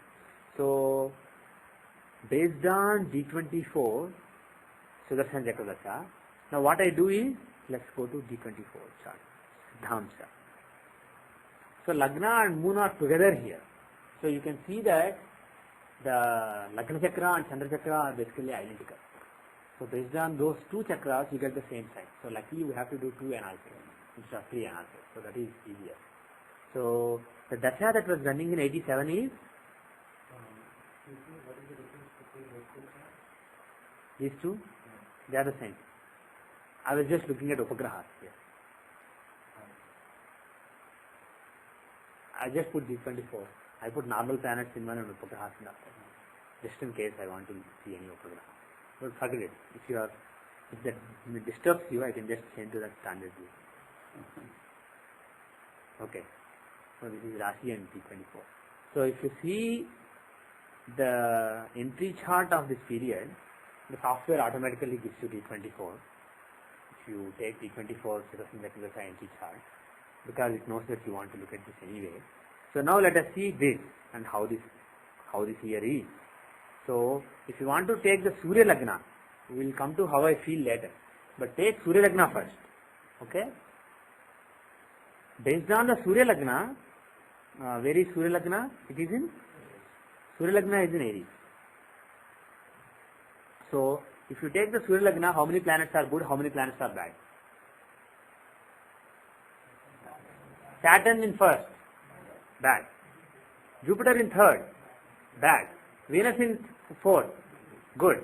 So 1 versus 2. Rahu Ketu in the sixth, good. So how much is it? 3 versus 2? 3 versus 2. Sun, Moon and Mars in 8. Pardon me? Yeah, 2 good, 1 bad. Sun in a friendly house is a benefit. Moon in Shuklapaksha is a benefit. So 2 benefits in the 8th house, 1 malefic in the 8th house. So it's basically 2 versus 1. So overall score is 5 versus 3. 5 versus 3. And Mercury in the 12th, is it good or bad? No, it's actually neutral. Earlier I compromised because I already had a good score. Now I can't compromise. 12th house is, for malefics it is a bad house, for benefics it is a neutral house. So it's basically 5.5 versus 3.5.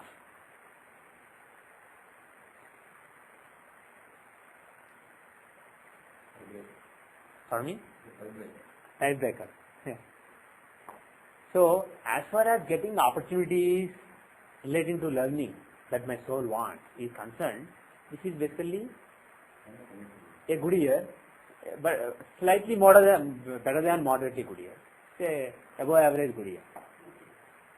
It's more than an okay year. Because in a okay year you have 4.5 versus 4.5. This is 5.5 versus 3.5.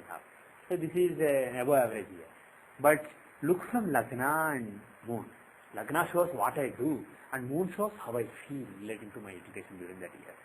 So take what is the Lagna to be taken for, what is the dasha sign based on Lagna and Chandra? It is Scorpio. 6th house from natal Moon and Sun, natal Lagna is Scorpio because they are in Gemini. So taking Scorpio as Lagna, now let us count the planets. Moon, Sun and Mars. 2 versus 1. Moon and Sun are benefic and they are in Lagna, they are in the first house, which is good, here trine and as well as quadrant. So 2 versus 1 and then Mercury in the 5th, good or bad? Good, benefic in the 5th, benefic in a trine. And then, so 3 versus 1, Saturn in 6th. 4 versus 1, Jupiter in 8th. 5 versus 1, is it? Yeah, 5 versus 1, Venus in 9th. 6 versus 1, Rahu and Ketu.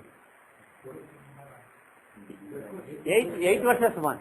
So a score of 8 out of 9. 8 good planets and 1 bad planet. And that bad planet too, if you see, this is thumb rule. Now if you do more advanced analysis, Mars in the Lagna is the bad planet. Mars in own house is the bad planet here. So it's not, it is bad based on the thumb rule. But look at the yoga in the Dasha sign. If you take the first house, Scorpio, see Sun and Moon and Mars. So 3 are friendly planets. And they are the lords of first house, 9th house and 10th house. So there is a Raja Yoga between the first, 9th and 10th lords in the first house. So even though Mars is based on the thumb rules a bad planet, he is giving excellent yoga to the 9th and 10th lord. So can you conclude that during this year, as far as education is concerned, I am an excited man. Then as far as my mind is concerned, I'm so excited during this year. I'm so happy. So I feel like I conquered the world just by getting into IIT and just by getting state first in intermediate. During that whole year, I may be on cloud 9. That's basically what it shows. This particular dasha, having a score of 8 out of 9, and also having a nice Rajyoga in the dasha sign, in the Dasha Pravesh Chakra, in D24, it shows that as far as education is concerned, it is an excellent year. As far as my mind is concerned. But am I getting the knowledge that my soul wants from the long-term point of view? I am, but not really that great from that point of view. It's not really a glorious year from that point of view. It is an above average year. Because from Sun, the score is only 5.5 versus 3.5. So it's an above average year. So I may get some knowledge that is needed by my soul to fulfill the agenda of this lifetime. So from that point of view, it's an above average year. But from the point of view of feeling happy, perceiving the world, the mental feelings, the mental images, this is a glorious year as far as learning is concerned. And also Lagna, from Lagna also the score is high. That means after I go to IIT, how I do at IIT, how I study, how I apply my intelligence towards learning things that are thrown at me. From that point of view also I do very well. I adapt very well during that particular year to the new learning environment. D24 is nothing but learning environment. I adapt very well to the new learning environment and do well. And also I feel very happy. So that is what you can conclude. Okay? Now, let us see how to judge the Antardashas. So, the Antardashas are, like I said, if you click on this, you get the Antardashas. And the rule is, take the Dasha sign based on the 3 differences. Each you have to handle differently. Take the Dasha sign, see where the Lord is in the natal chart. And start from there. So, in this particular Siddhamsha Sudarshana Chakra Dasha, Scorpio and Aries are both lorded by Mars. And he is in Taurus. So, you can see that all the 3 are the same at the Antardasha level. So, when it comes to Antardasha level, Sun, Moon and Lagna, they are all having very similar meanings. So, when you are talking about big periods, there may be a lot of deviation between soul, mind, body, etc. But when you are talking about smaller periods, they are all basically going with the same flow. In any chart that you see, if not at the Antardasha level, when you go to the next level or next level, eventually there will be some convergence. So that makes our job easier. We just look at one thing. But still you have to see, you can give 3 different readings. One based on what kind of opportunities are coming. Second based on how the person is behaving. And the third based on how the person is feeling. So you can give 3 readings even though the sign is the same. But they will be similar readings. They will all be glorious or they will all be inglorious.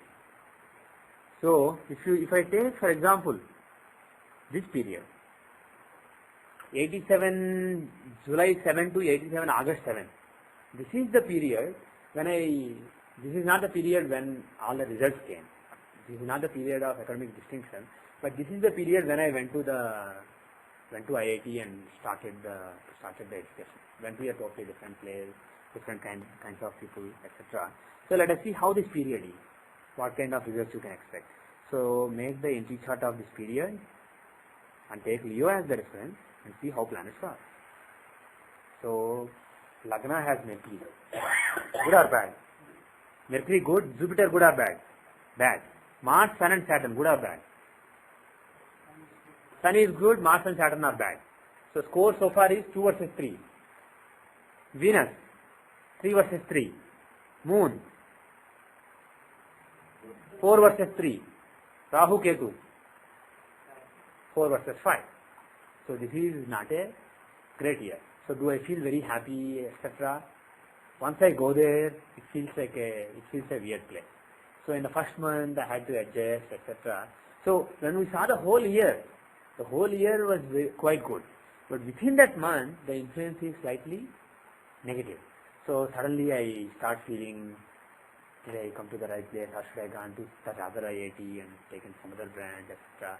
So all those misgivings, and then the new environment, the new people, etc. And until then, I would always speak in Telugu. I was never fluent in English, and before I went to IIT. And now everybody speaks only English, so I have to get used to the new language, etc. So all these, and moreover in my case, I studied in Telugu medium until I was 15, until my 10th standard. I studied in Telugu medium. I didn't study in English medium. So a lot of, not only speaking fluent English, but even technical terms that you use in science, social studies, etc. They were basically new to me, but I basically managed those when I was in 11th and 12th grade, 12th standards, and I used to stay first. But though I was taking English medium, but still there was a discomfort with the English language. So all those reasons basically make the first month or two basically not so fun. And you can see that this month is not really such a great month. And also from the point of view of learning things, what do you learn in the first month? Not really much. Whatever you already know in the previous grades, you are basically recapitulating those things in the first 2 months. Even if you go to IIT and not another engineering college, they are basically teaching you nothing in the first 1 month. So from the point of view of learning, I'm not really learning anything important or anything exciting. And also I am feeling a little uncomfortable because of the newness factor.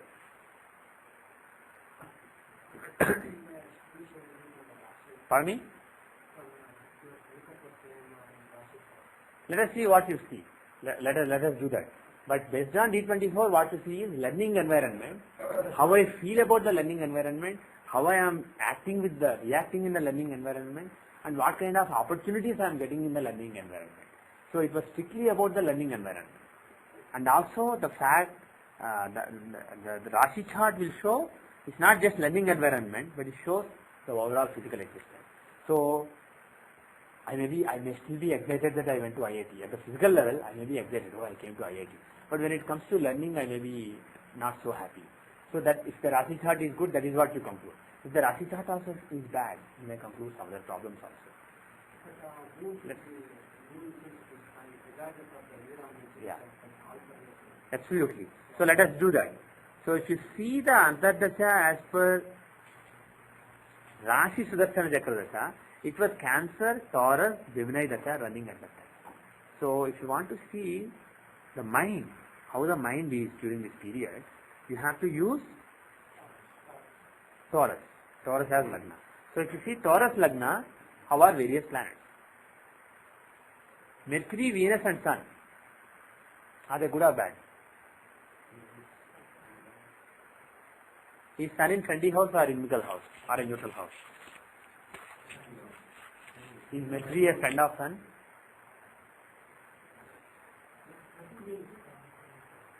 Mercury is a friend of? No, not true. Let us see the friends of Mercury. Highlight Rashi relationships. permanent relationships of Mercury. Can you see the colors? Who are the friends of Mercury? Sun, Venus, Rahu, Ketu. Moon is an enemy. His father is an enemy of him. Jupiter, Mars and Saturn are neutral. So Mercury is not a friend of everybody. Now see, that is Mercury's relationship. See how Sun feels. What are Sun's relationships? Sun considers Moon, Mars and Jupiter as friends. Venus, Saturn, Rahu and Ketu as enemies. And Mercury he considers as neutral. So is Sun in a friendly house in this chart? Not really. He is in a neutral house. Because if Mercury is saying, Sun, come on, I like you. That's not important. If Sun feels like he is not in a friend's house, he is not in a friend's house. When you are talking about Sun's strength, and when we say whether Sun is in friend's house, we mean whether the person is considered as a friend by Sun. If I come to Seshu's house but I don't consider Seshu my friend, I am unhappy there. Seshu may be very happy that Sun came to my house, but I am not happy. So that is how it is here. Sun is in Mercury's house, Mercury is happy about it, but Sun is not that excited. So when Sun is not excited, he is a malefic. So one malefic, two benefits. Mercury and Venus are in the second house, and one malefic and two benefits. Mars in the third, good or bad? Good.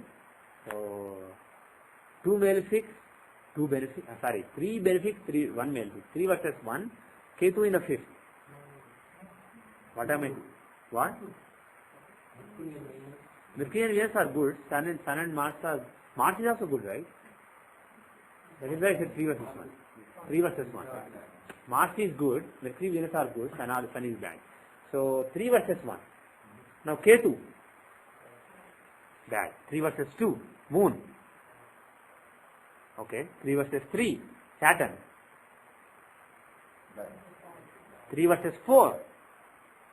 Rahu. Good. 4 versus 4. Jupiter. Neutral. 4.5 versus 4.5. So it's basically just okay. Just average.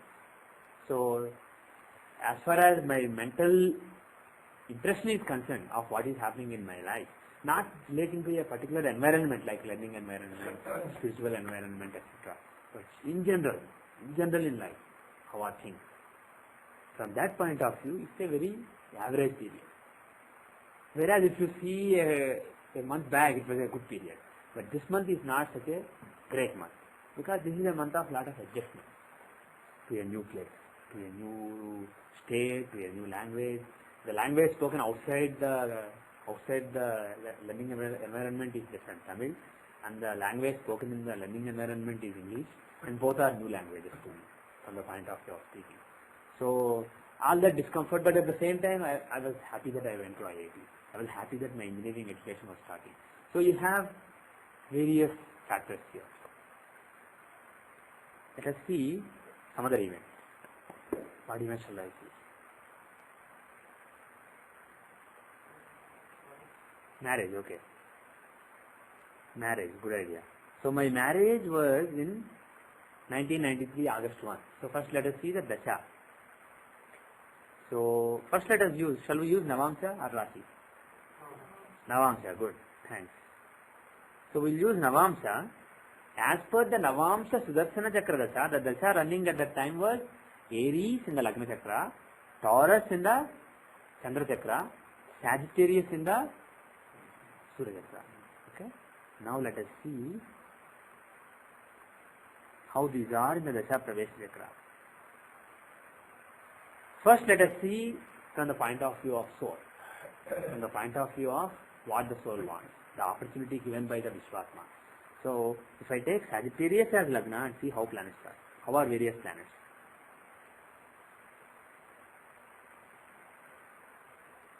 Rahu and Sun are in the second house, good or bad? Too bad. Mercury is in the fifth house, good or bad? Good. So 1 versus 2, Jupiter bad, 1 versus 3, Mars good, so 2 versus 3, Ketu is okay. Shall we take Ketu as good or bad? Because we are talking about a thing relating to dharma, marriage, you may consider Ketu as a good planet. All these things are not explicitly said by Parashara, but based on various things he said in other places, and based on various things that Gemini said, and based on various things that the tradition teaches us, we should use our intelligence to discriminate between things and make our rules. So I will consider Ketu as a benefit as far as marriage is concerned, as far as children are concerned, but not in other things. So I will consider Ketu as a good planet, and he is in the 8th house. So he may actually give a sudden marriage.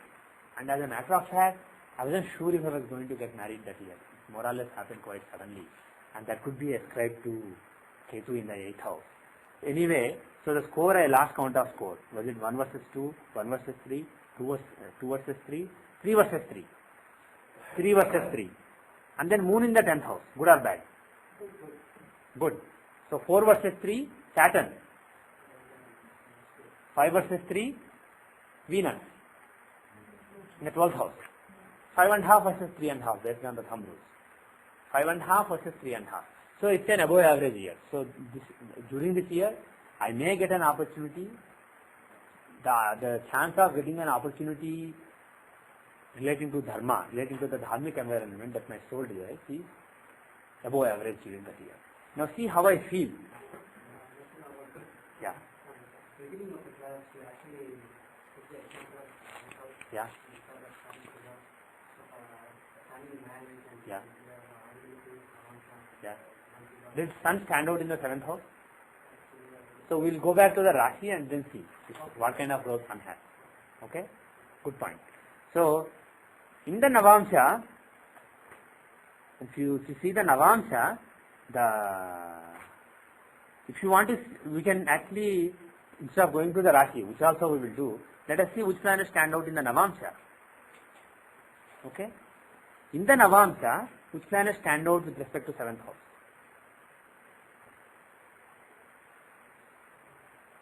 First take Lagna. Who is the seventh lord?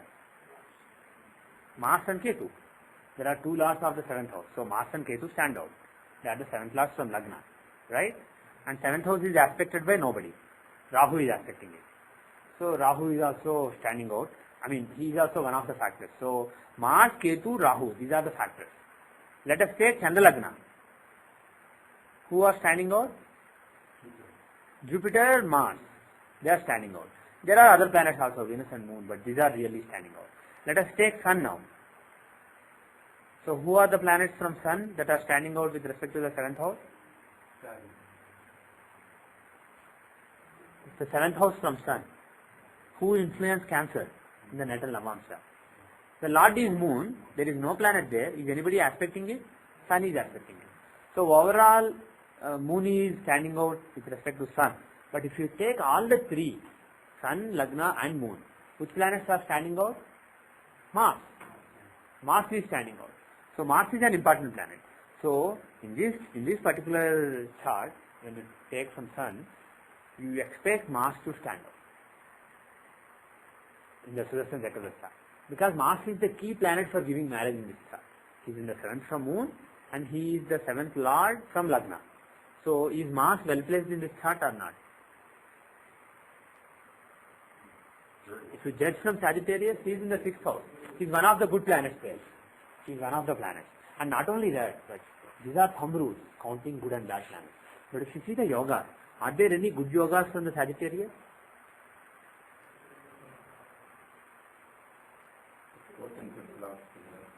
Yeah, Lagna Lord and 5th Lord, 4th Lord and 5th Lord, Jupiter and Mars are together.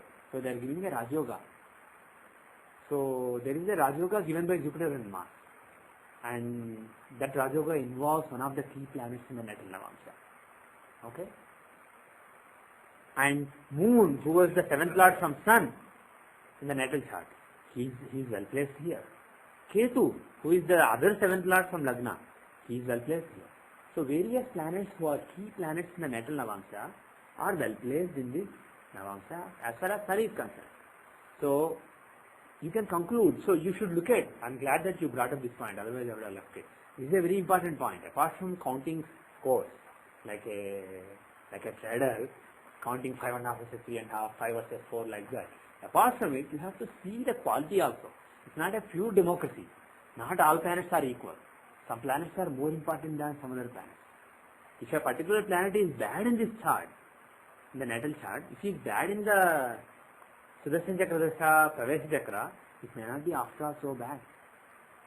So a bad planet in the natal chart is also not a key planet here. And if a good planet there is a good planet here, that may actually be good. So you should not just go by the rules. You should go by who are important in the chart and then see their strength. So that way, if you see, most of the key planets, Mars, Ketu and Moon are standing out. So for only Jupiter was the 7th lord from Moon, and he is not standing out. Even though he has a yoga, he is badly placed. So that is, he shows basically some sluggishness, etc. relating to getting married. So he is the only one who is badly placed. Other good planets are well placed. So that shows that there is a chance of getting married. But regarding the marriage, how do I feel? How do I feel about my dharmic life, my dharmic environment during that particular year? So if you want to see that, you should see from Taurus. Taurus is the progress moon. The Sudarshana Chakra Dasha sign based on Chandra Chakra. So if you take Taurus as Lagna and see how planets are, let us do that. Is Jupiter well placed? Yes. Is Mars well placed? No. No, Mars is badly placed. Why did you say Mars is well placed in first house? He is a male figure. 3rd, 6th and 11th are the good placements. Even in 2nd and 12th you may say neutral. You can go away with it, get away with it. But you definitely not in first house. He is bad. So 1 versus 1. Ketu. Good. 2 versus 1. Moon. 3 versus 1. Saturn. 4 versus 1. Venus.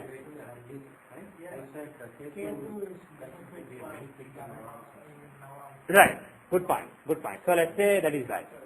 Very good point. So Ketu is bad. So it was 1 versus 2, 2 versus 2, 3 versus 2, 4 versus 2 with Venus, 4 versus 2 with Venus, then 4 versus 4 with these, and then Mercury. Mercury in the 12th house. So it's 4.5 versus 4.5. So from the point of view of mind, how I feel with respect to getting married during that year, dharmic life, etc. How do I feel? Am I excited about marriage or neutral? Okay, do you want me to get married? Okay, I'll get married, kind of. Is that true? Yeah. Don't tell my wife.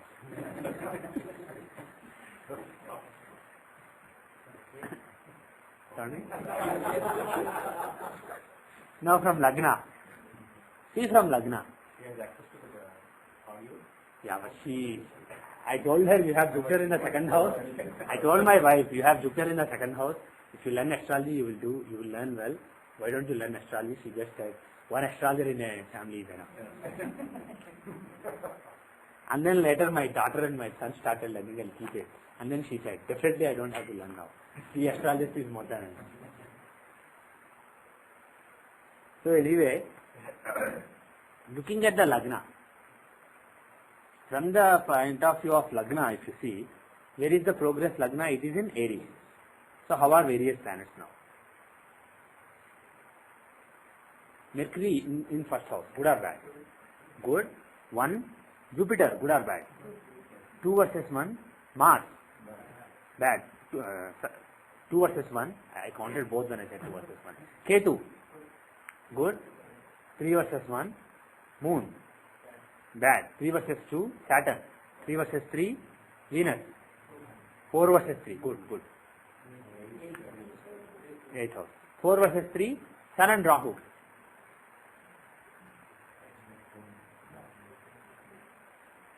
Bad. So what is the score? 4 versus 5. So it's actually not a good year. So from the point of view of my doing dharma, the initiative that I take, the actions that I take, it's not such a good year. You can't expect me to take any good proactive decisions during that year. And of course, the decision of getting married was not mine. My father said, why don't you get married? And I said, I got married. Bottom line is, during that year, I will not do anything that is really outstanding. If I myself act in the society to do some dharma, to increase the dharma, to do some good activities, definitely this is not the year. It may happen in some other year, but definitely this is not the year. That is what you can say. And from looking at moon, you can say that during this year, I may get married, but I'm not too excited about it. And looking at sun, what you can conclude is there is an above average chance of something happening relating to marriage during this year. Okay. Let us see. You see the May 5th, 2004. May 5th? 2004. Yeah, sure. D24. And before I do that example, what I want to say is, when you look at the scores, if you see a particular divisional chart from either Lagna or Moon or Sun, if you see a particular thing really standing out, like getting a score of 6 or 7 or 8 or something, 6 or higher, you can think that there is going to be something important happening in that particular area of life during that particular year or month or 2.5 days. And then, if you see the important planets, out of all the good planets, find out the important planets who are also giving important yoga. See what they stand for in the natal chart. And then you can conclude that this year this may happen. So we saw that from Sun, from the point of view of opportunity, when we saw 5.5 versus 3.5 or whatever the score was, we should also look at those planets and see what is their agenda in the natal chart. And then you can conclude. So if you see, for example, the first example I gave was relating to my education. So we saw that there were several good planets, but there was a yoga given in Scorpio by Sun, Moon, Mars, right? You remember? The first lord, ninth lord and 10th lord were giving a yoga in the dasha sign. And there is another yoga. If Sun, Moon and Mars are in mutual trines, it's called Trilochana yoga. Trilochana means the three-eyed one. Who is he? Shiva. So that yoga is basically supposed to make one conqueror of enemies and destroyer basically. So that is a yoga. Trilochana yoga is a good yoga for victory, etc., for overcoming opposition. And the combination is Sun, Moon and Mars in mutual trines from each other. So here in the dasha sign they are together giving Trilochana yoga. So there are various Rajogas and Trilochana yoga given by Sun, Moon and Lagna.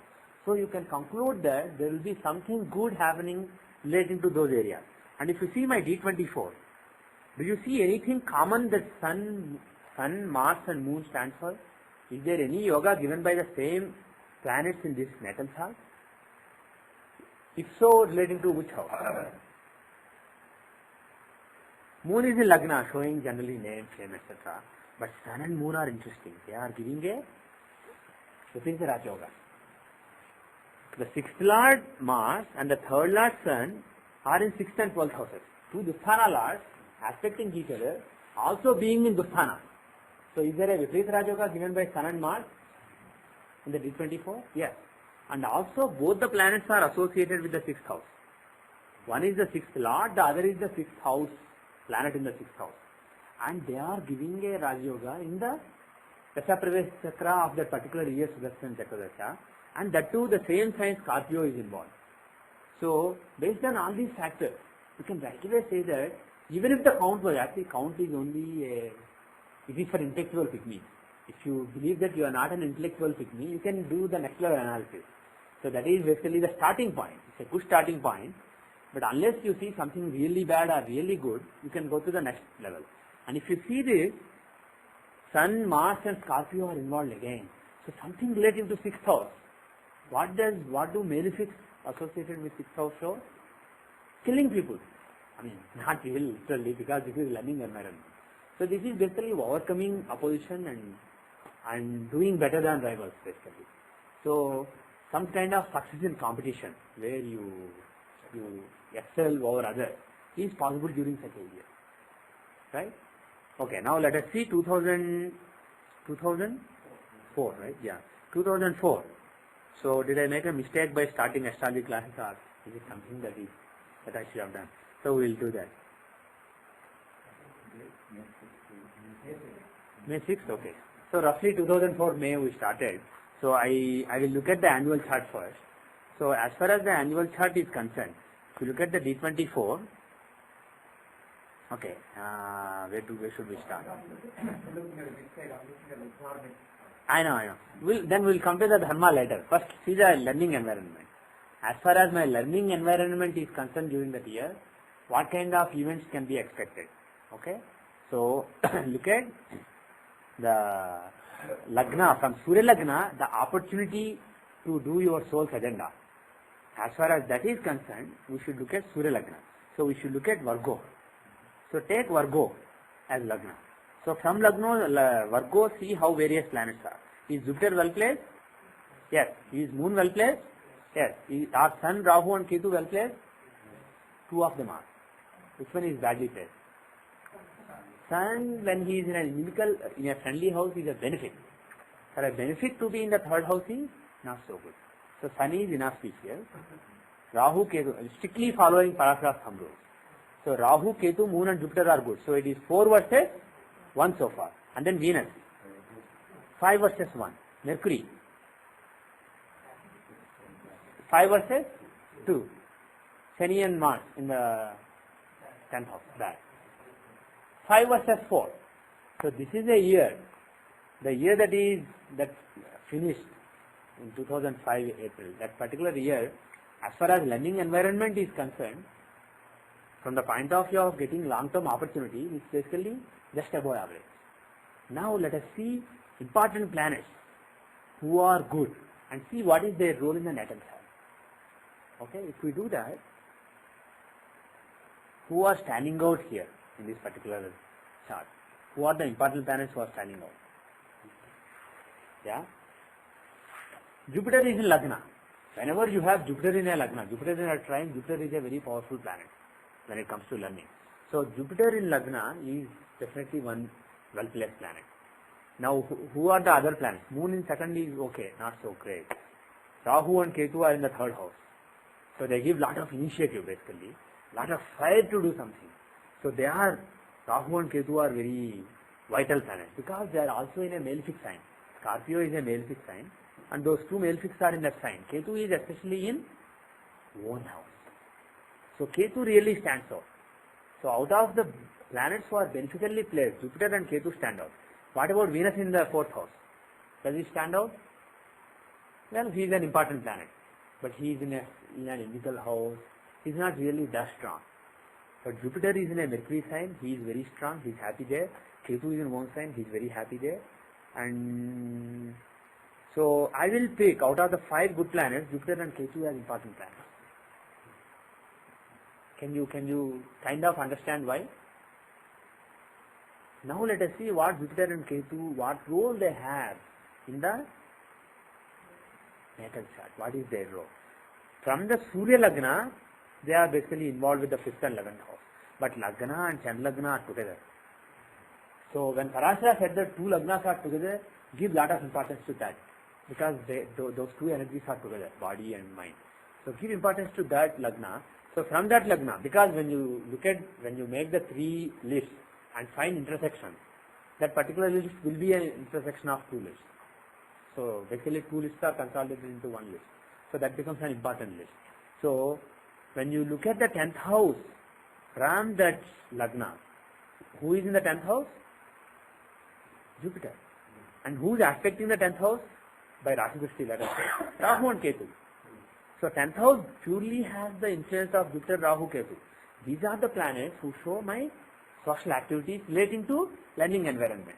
So if I write books, if I engage in arguments on the list, if I talk to people on various techniques, if I share whatever little I find based on what my gurus taught me and what I imputed based on reading the books and meditating over them, if I share with various people on various Yahoo groups, if I teach in a class, if the audio is available to other people, all this is mainly because of Jupiter in the 10th house. Because that is my karma relating to learning, relating to the learning environment. So Jupiter, Rahu and Ketu, these are the planets who show my karma. So those planets are during this year well placed. One of them is giving lot of initiative and drive to do something relating to learning. And one of them is giving me, actually I shouldn't say he gives me drive. He places me in a situation where I have the opportunity to have a lot of drive. That is what I can say, because this is from Surya Lagna. From the progressed Surya Lagna, Ketu is in the 3rd house. So I can say that I will have the opportunity to have lot of drive, opportunity to show lot of initiative relating to Scorpio and relating to Ketu. Okay. Now to see how I feel and also how I act, you should take Aries.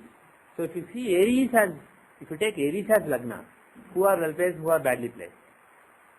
Shani, Mars are well placed, Jupiter is badly placed, Moon is well placed, right? Sun is well placed, Rahu, Ketu badly placed, Mercury well placed. So how many planets are well placed? 1, 2, Saturn, Mars, Moon, Sun, Mercury. So it is 5. So there are 5 planets out of 9 planets. So as far as my initiative, what I do, how I try to influence my learning environment is concerned, also this is a positive year.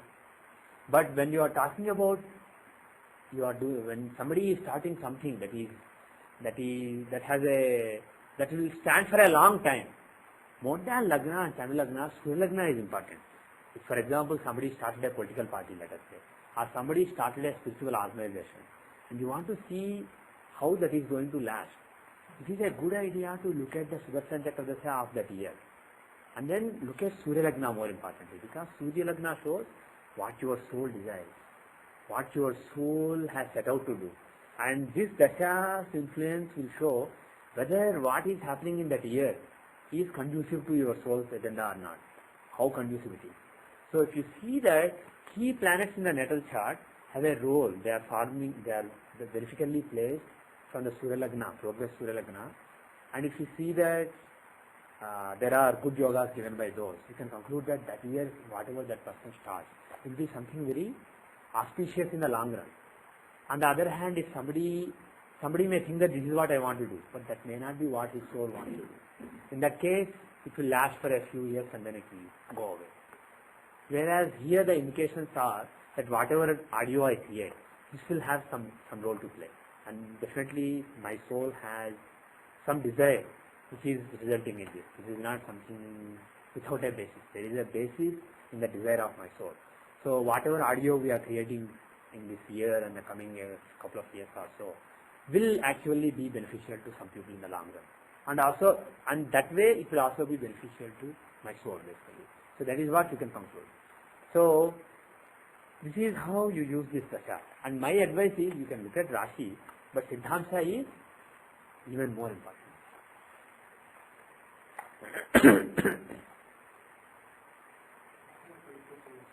You have a confusion. Very good. Regarding the soul and you're saying that somebody like this how has spiritual organization and Yeah. political organization Yeah. Yeah. Yeah. If you soul, you can suddenly When I talk about sun, I'm not talking about my individual Jivatma. I'm talking about the Vishwatma. See, the cumulative of various souls in the world which want something from me. and that is Satya and everything else, like starting with spiritual organization, starting with political party, everything is in a Maya Krita. No, even that is Maya. What the whole world, various souls in the world want from me, that is also within the Maya. If you remove whole Maya, there is nothing there. I don't need to teach any astrology, I don't need to do anything. Of course, this is all Maya. So just because I'm talking about soul, it's not that kind of great truth. This is Maya. This is also Maya, but this is Vidya Maya. So, shouldn't moon play a more significant Why? Moon is again, moon is Maya. It's not. But it is, see, everything is Maya, but we are talking about various levels of Maya. When I talk about sun, I'm talking about the Vishwatma, which is my soul, Seshu's soul. There are so many souls. All the souls together are represented by sun. He is the Atma of the entire universe. At the level of this Maya functioning, if you are talking about the Atma of the entire universe, at the level of Paramatma, then there is, we don't have these trees, this house, this person, this computer, this all doesn't exist. This is all nonsense. From the point of view of that Paramatma, there is nothing in the universe except that Paramatma. So from that point of view, when I take that as the truth, even sun is Maya. Even the Vishwatma is Maya. But the next level of Maya is, let us say there is a Vishwatma. There is a cumulative of various souls which separated from the really true Paramatma and have some illusion that they have to do something. Some Vedic dharma has to be established in the world, this has to be done, that has to be done. So there are various forces. Even though this is Maya, this is basically the next level of Maya. This is not pure Satya, but this is relatively more Satya. Compared to that, I think, yes, I mean, I have 2,000 followers. They are all doing what I want to do. I did a great thing. If I start thinking in those terms, that is mind that is engaging in that kind of Maya. So that is the next level of Maya. There is less truth in it. The absolute truth is only in the formless, the Niranjana Paramatma. The Vishwatma is formed. When I talk about sun, this is a Supreme Soul with a form, with various forms actually. So at this level, we are talking about certain goals that the Divine Mother set out for. So we are talking about the will of the Divine Mother, what she wants. From that point of view, this is all Satya. But from the point of view of Paramatma, this is all Maya. But when you talk about the next level, mind is the next level of the Maya. This is basically your individual will has certain vision. The Divine will has certain vision for this world. The Divine Mother has certain will. This should happen. At Boston in so and so years, an organization should start and they should do bhajan, they should do satsang. This should happen, this should happen. So this is the Divine will. And that Divine will is shown by Vishwatma Sun. And I may have a particular illusion that I am doing something important, very important in the world. Because of me, so many things are happening. That is the next level of Maya. If I overcome that Maya, I will think I am just an instrument. The mother decided that so and so things should be done at so and so time. That is why all this is happening. If I think in those terms, I am not thinking at the level of my mind. I am thinking at the level of my sun, Vishwatma. If I just ignore all these, if I just go into Samadhi, I am thinking even beyond sun. Okay? So thinking in terms of the Maya at the level of sun and the Maya at the level of moon are two totally different things. See, I say that Shiva is Satya, Parvati is Maya, etc. Sun is Satya and moon is Maya. That is true at one level. But at another level, even Shiva, the existence of Shiva and Parvati is also Maya. It is because Sri Mahamaya, whatever you call her, the supreme female element of the universe, she decided that just that formless, infinite Paramatma who pervaded the whole universe is not enough. Something else needed to happen. She decided it and she separated. And then she created Shiva and Parvati. She created Mahakala and Mahakali. Time personified was created because of the Divine Mother. And when time personified was created, various other divine beings were created. Brahma was created, Vishnu. All those came into being and the whole universe came into being. So when you are talking about sun, you are talking about Maya at the level of divine will. When you are talking about moon, we are talking about Maya at our individual will. Hope that is a little clear. How does this work with Sahams? Sahams, I don't use them. Because when Parashara talked about Sudarshan Chakravarti, he did not talk about Sahamas at all. So I don't talk about them. This point is there are so-called Sahamas, the significant points in the zodiac that we used in the past, the particular charts, and those are very important factors when you judge Tajika charts. Because there is a link between Sudarshan Chakravarti and Tajika charts. So his point is, how does it link with Sahamas? So my answer is, there may be some link, but we don't have any classical sanction. But definitely you can do some research. Did you try to use that recently? No. I just used the classical principles of Parashara. I did not even use the standard yogas, etc. in Tajika. When I used this data, see, in Tajika you use only Lagna. But here I combine Lagna, Moon and Sun. I basically fish out for yoga, important combinations from the Dasha sign. And then see if those planets stand for something in the natal chart also. For example, let me take 1994 January monthly chart and let's see D20. Let me take D20 and with this we will conclude. Actually it should be previous. So, let us take 1994 January 5 to February 3. So I am taking the monthly chart that will show something that happened in spiritual life between 1994 January 5 and February 3. The Dasha was that of Gemini, Pisces and Gemini. So from the point of view of mind it is Pisces. From the point of view of Lagna and Sun it is Gemini. So let us see. So if you look at Vimshamsha, take Gemini. How are various planets?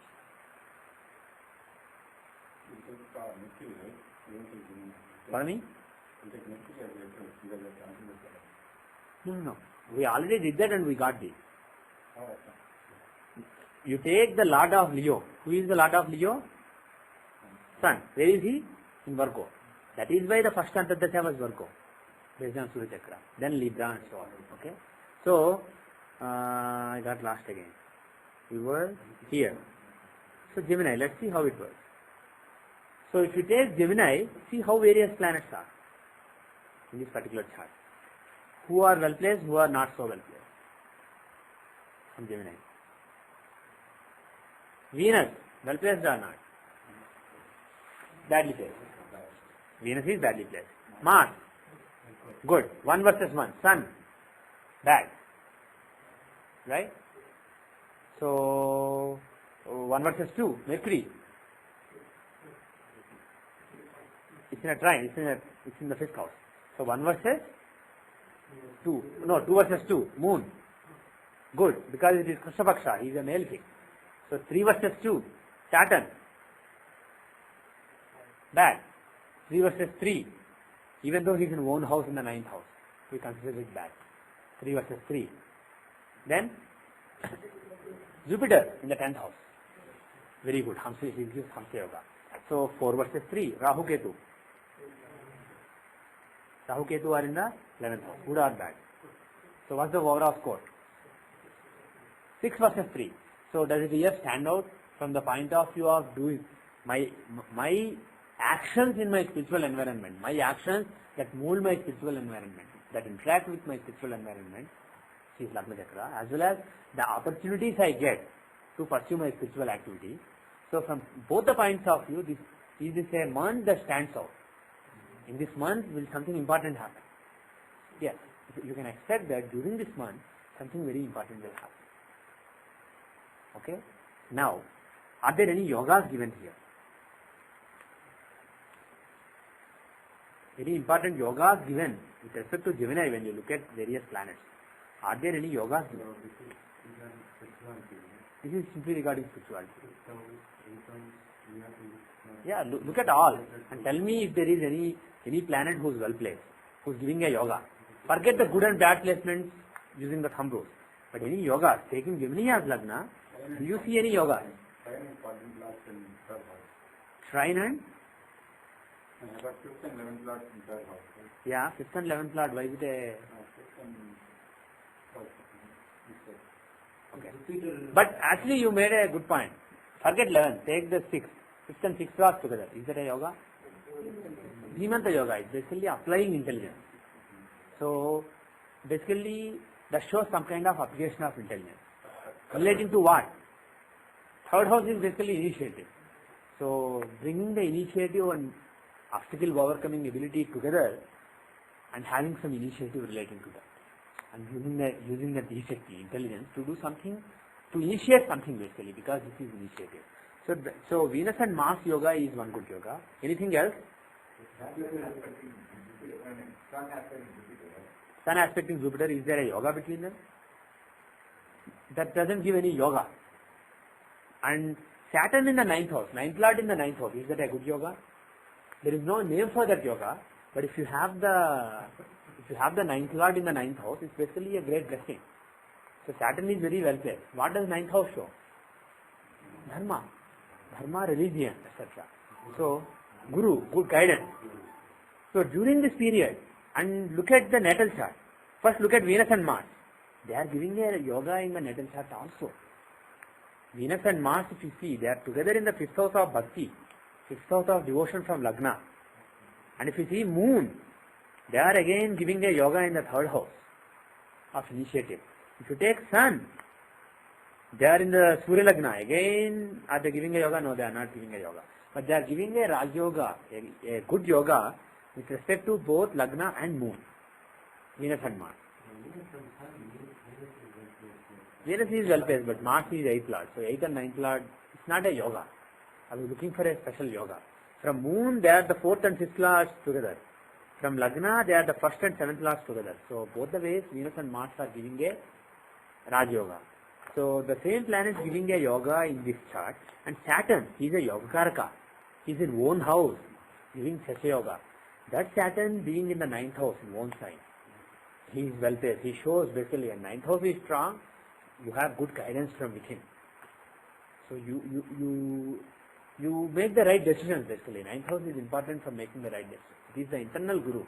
So your internal guru is giving you Saturnine advice. You see, so until then I was doing various pujas, but suddenly one day I said in January, why don't I do Lakshmi Ashtotram 108 times every Friday?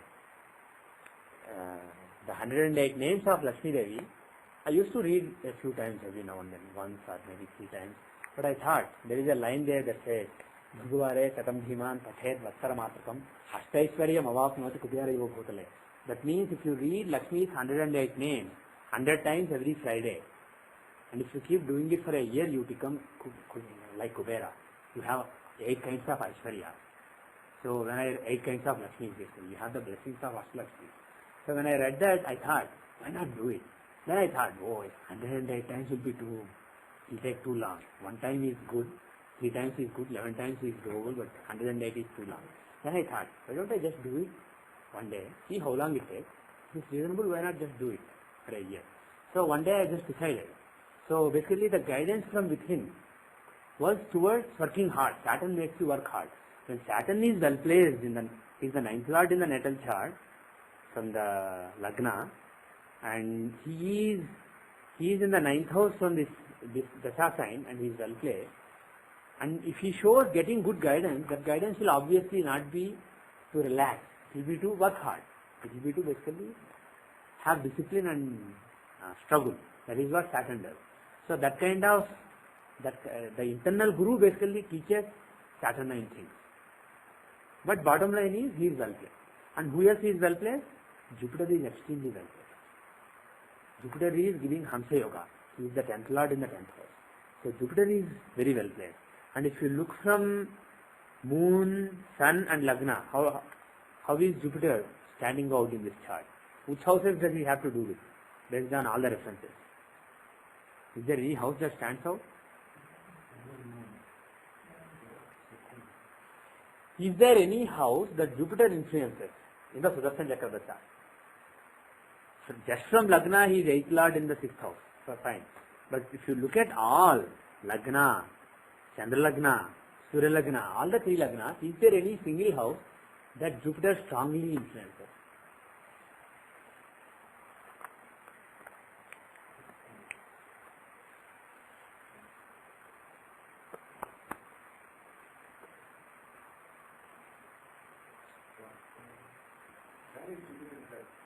Here.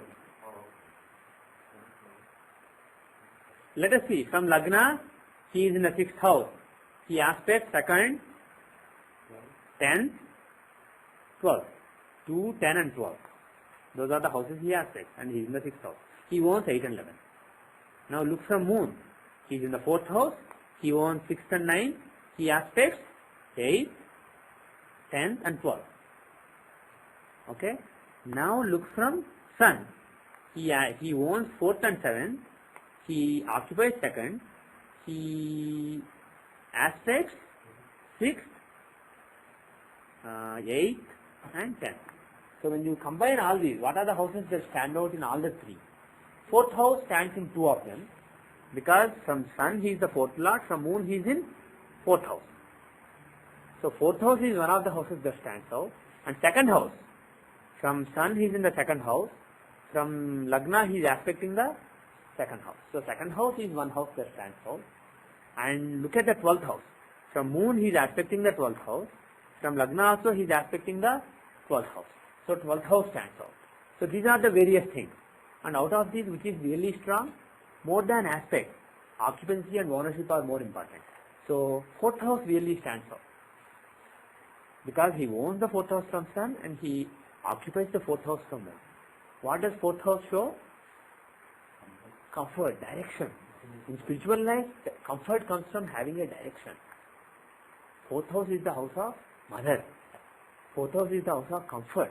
So, see, for example, Shankaracharya says, Gatistvam, Gatistvam, Gatistvam, Gatistvam, Bhavani. So, Gati means direction.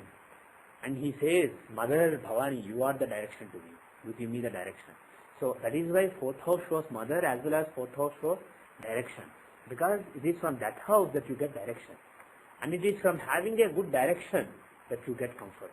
If you are not well directed, you will feel uncomfortable, you will be unhappy.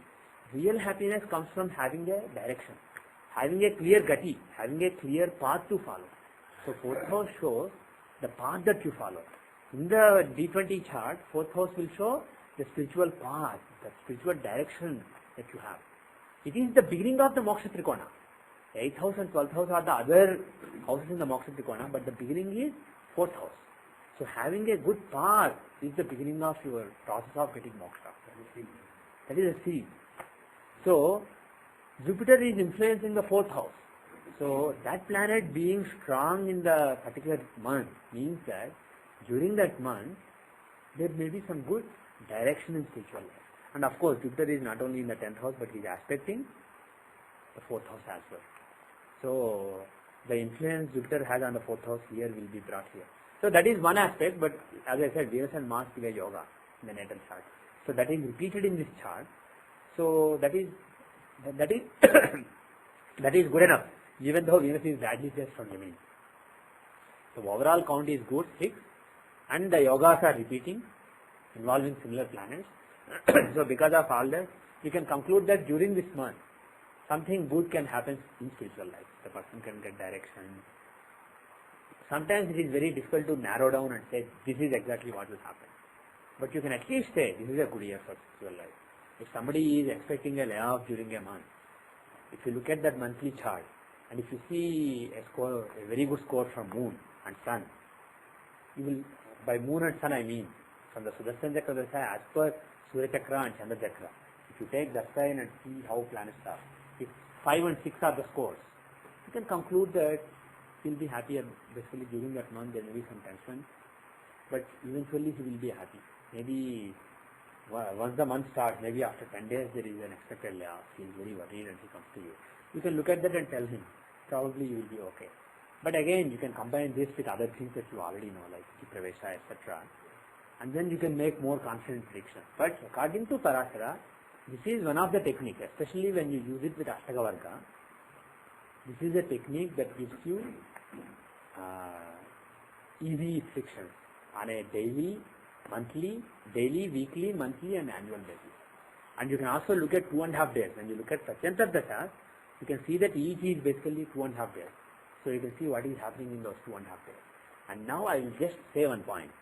Even though when I looked at this monthly chart now, and when I looked at the yogas, I correlated them back to the natal chart, right?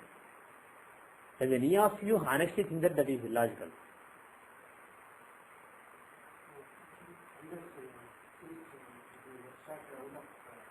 Annual chart. You have to remember that months are coming from years. Years are coming from natal chart. So dashas are coming from the natal chart. Each dasha is divided into antardasha. Each antardasha is divided into prachantar dasha. So when you look at some yogas that are repeating, etc., you should correlate the annual chart with natal chart, and you should correlate the monthly chart with annual chart, the 2.5 day chart with monthly chart, and so on. That is the hierarchy. That would have been the more correct thing. So we'll try some examples in the next class. But think along those lines. And also, Parashara clearly said, by combining this with Ashtaka Varga, you can make very good predictions. And apart from counting good and bad planet scores, you can look at Ashtaka Varga scores in various houses. And when you use the Ashtaka Varga, you have to combine the previous level. You use the natal Ashtaka Varga with the annual chart. You use the annual chart Ashtaka Varga with the monthly chart, and so on. So I will talk about all those things in the next class. And like I said, I want to clarify this once more. Whatever I am teaching in this class and the next couple of classes is not really from the tradition, even though this is not against tradition. This is not from the Achyuta Das Parampara. This is not something that Sanjay ji taught me that I am sharing with you, like Titi Pravesha. This is something that Parashara taught. I basically understood what Parashara taught, experimented, and also talked to Sanjay ji and made sure that he is also happy with my understanding. And then basically I am teaching you. So this is basically some Parashara speaking and not from the teachings of our tradition. So we will, after finishing this topic, we will go back to tradition. So with that, I will finish for today. Yes? The rules of not make names. Do you have to repeat it every day or once a week? Why? Where does it came from? Where does it Not Lalita. The one that I was doing was Lakshmi. Okay. You can do any time, but that line says Ruguvare Satam Dhiman. Athed Vatsar Matakam means on Friday, if an intelligent person, actually there is a condition, an intelligent person. See, they are very clear. If an intelligent person reads this on every Friday for 100 times for a year, for just a year, he will become like Kubera. So actually in my case what happened was, at that time I was only 24. I was actually 23. So I was excited when I read that line. Okay, cool. I want to be Kubera. So I started reading it, but during that 1 year I understood. The money doesn't really matter. And I was much more happy. I found direction in my life when I did it. And then I decided, I will not stop this. I decided that I don't want to be Kubera. I don't want to be anybody. I just want to be myself. So I don't want to do it with a particular desire. I'll just do it. And I've been doing it for the last 11.5 years since then. So if you want, you can, especially if Venus is a good planet in your chart, Vinshamsa, Navamsa, or Rasi, it's a very good thing to read, Lakshmi Astotram. If you can't read it 108 times, at least on every Friday, if you read it 11 times, or even 3 times, or even 1 time, it is very good. You will have the blessings of Lakshmi. The 5 years, because usually from the birth time, every 5 years the typical cycle. Yeah. So does it have any correlation with this? It may, but the thing is, bottom line is, results don't exactly repeat. So for example, if you take my D24, actually my 12 year will come, okay, leave it. D24, we saw my 1987 annual chart. So if you see 1999 annual chart, right? You see the 1990, see we saw my 1987 annual chart. Remember Scorpio Aries? We saw that there was a big score. I feel great during that year. If we saw from Scorpio, I thought we had a score of 8 or 7 or 8 and 1. Okay, so we had 8 out of 9 were well placed. So we realized that from the learning point of view, learning environment point of view, and mind's point of view, that was a brilliant year. That is what we concluded. Now, if we do the same thing for 1999, in the 1999-2000 year, same dasha came again. Scorpio, Aries, exactly same dasha, based on the 3 chakras. But are the results the same? There may be some similarity, because Parasha did not say don't use natal chart at all. He said use the dasha pravesh chakra. He said Vashadao, Masadao, which means at the beginning of the year, at the beginning of the month, see the planet positions from that sign. And then based on it, give the reading. So it may be possible to also look at which planets are in the sign in the natal chart and give some basic reading. That may show some repeating patterns with a 12-year cycle. That may show. But we are specializing in specific results based on the exact year. So for that, if you see Scorpio, from the same Scorpio, if we see during this year, is a similar thing possible this year? Let us see. Sun is benefic, Ketu and Rahu are malefic, Saturn is benefic, 2 versus 2, 4 versus 2, 6 versus 2, 6.5 versus 2.5. So it's not that great. But even this year was a good year. Even this year, actually this was a year when I seriously learnt a lot of things from Sanjayji. I met him before, but during 1999-2000 I learnt a lot of things. So I was expecting this year also to stand out. So this year also stands out from the learning environment point of view. I was very happy. The reason may be that if you see the natal chart itself, if you see from Scorpio, there may be some good points. So that may be running as an undercurrent. But 1 year it was competitive success. Another year it was not competitive success. It was basically getting a lot of knowledge related to astrology. So let us see, if you see various planets that are in this house, what they stand for. In 1 year, it was Sun, Moon, Mars giving Trilochana Yoga in Scorpio, giving basically killing enemy. In the other year, it is just Sun. And Sun is Dhatukarka in my chart, it shows Guru, etc. And see where Jupiter is in that chart, this chart. What are the various yogas, etc. If you see all those yogas, the yogas will be different, the planets will be different. So based on it, the results will be different. So the bottom line is, there may be something like Jupiter cycle, there may be something that actually repeats. Every 12 years, there may be some results that repeat. You can conclude it based on the natal chart itself. But you look at individual years, 1 year maybe I'll give you examples in the next class, but there may be a case where 1 year was excellent, but 12 years later, that year may be very bad in the same area of life. That is also possible. And sometimes 2 years may be good, but the goodness may be different in different ways. It may be through different activities. So we'll see more examples later and it will become clear. But keep in mind that this technique can be used and you can use the thumb rules to figure out good or bad, just to put a tick, yes or no kind of results. If you want to give daily results, weekly results, etc., this is a good technique. And in addition, if you correlate the yogas, find the yogas and correlate them with the natal chart, you can get a good sense of when which planets will give their results, which year, which month, which day, etc. So we'll do some more examples and then it will become clear. So, again. Om Shanti Shanti Shanti.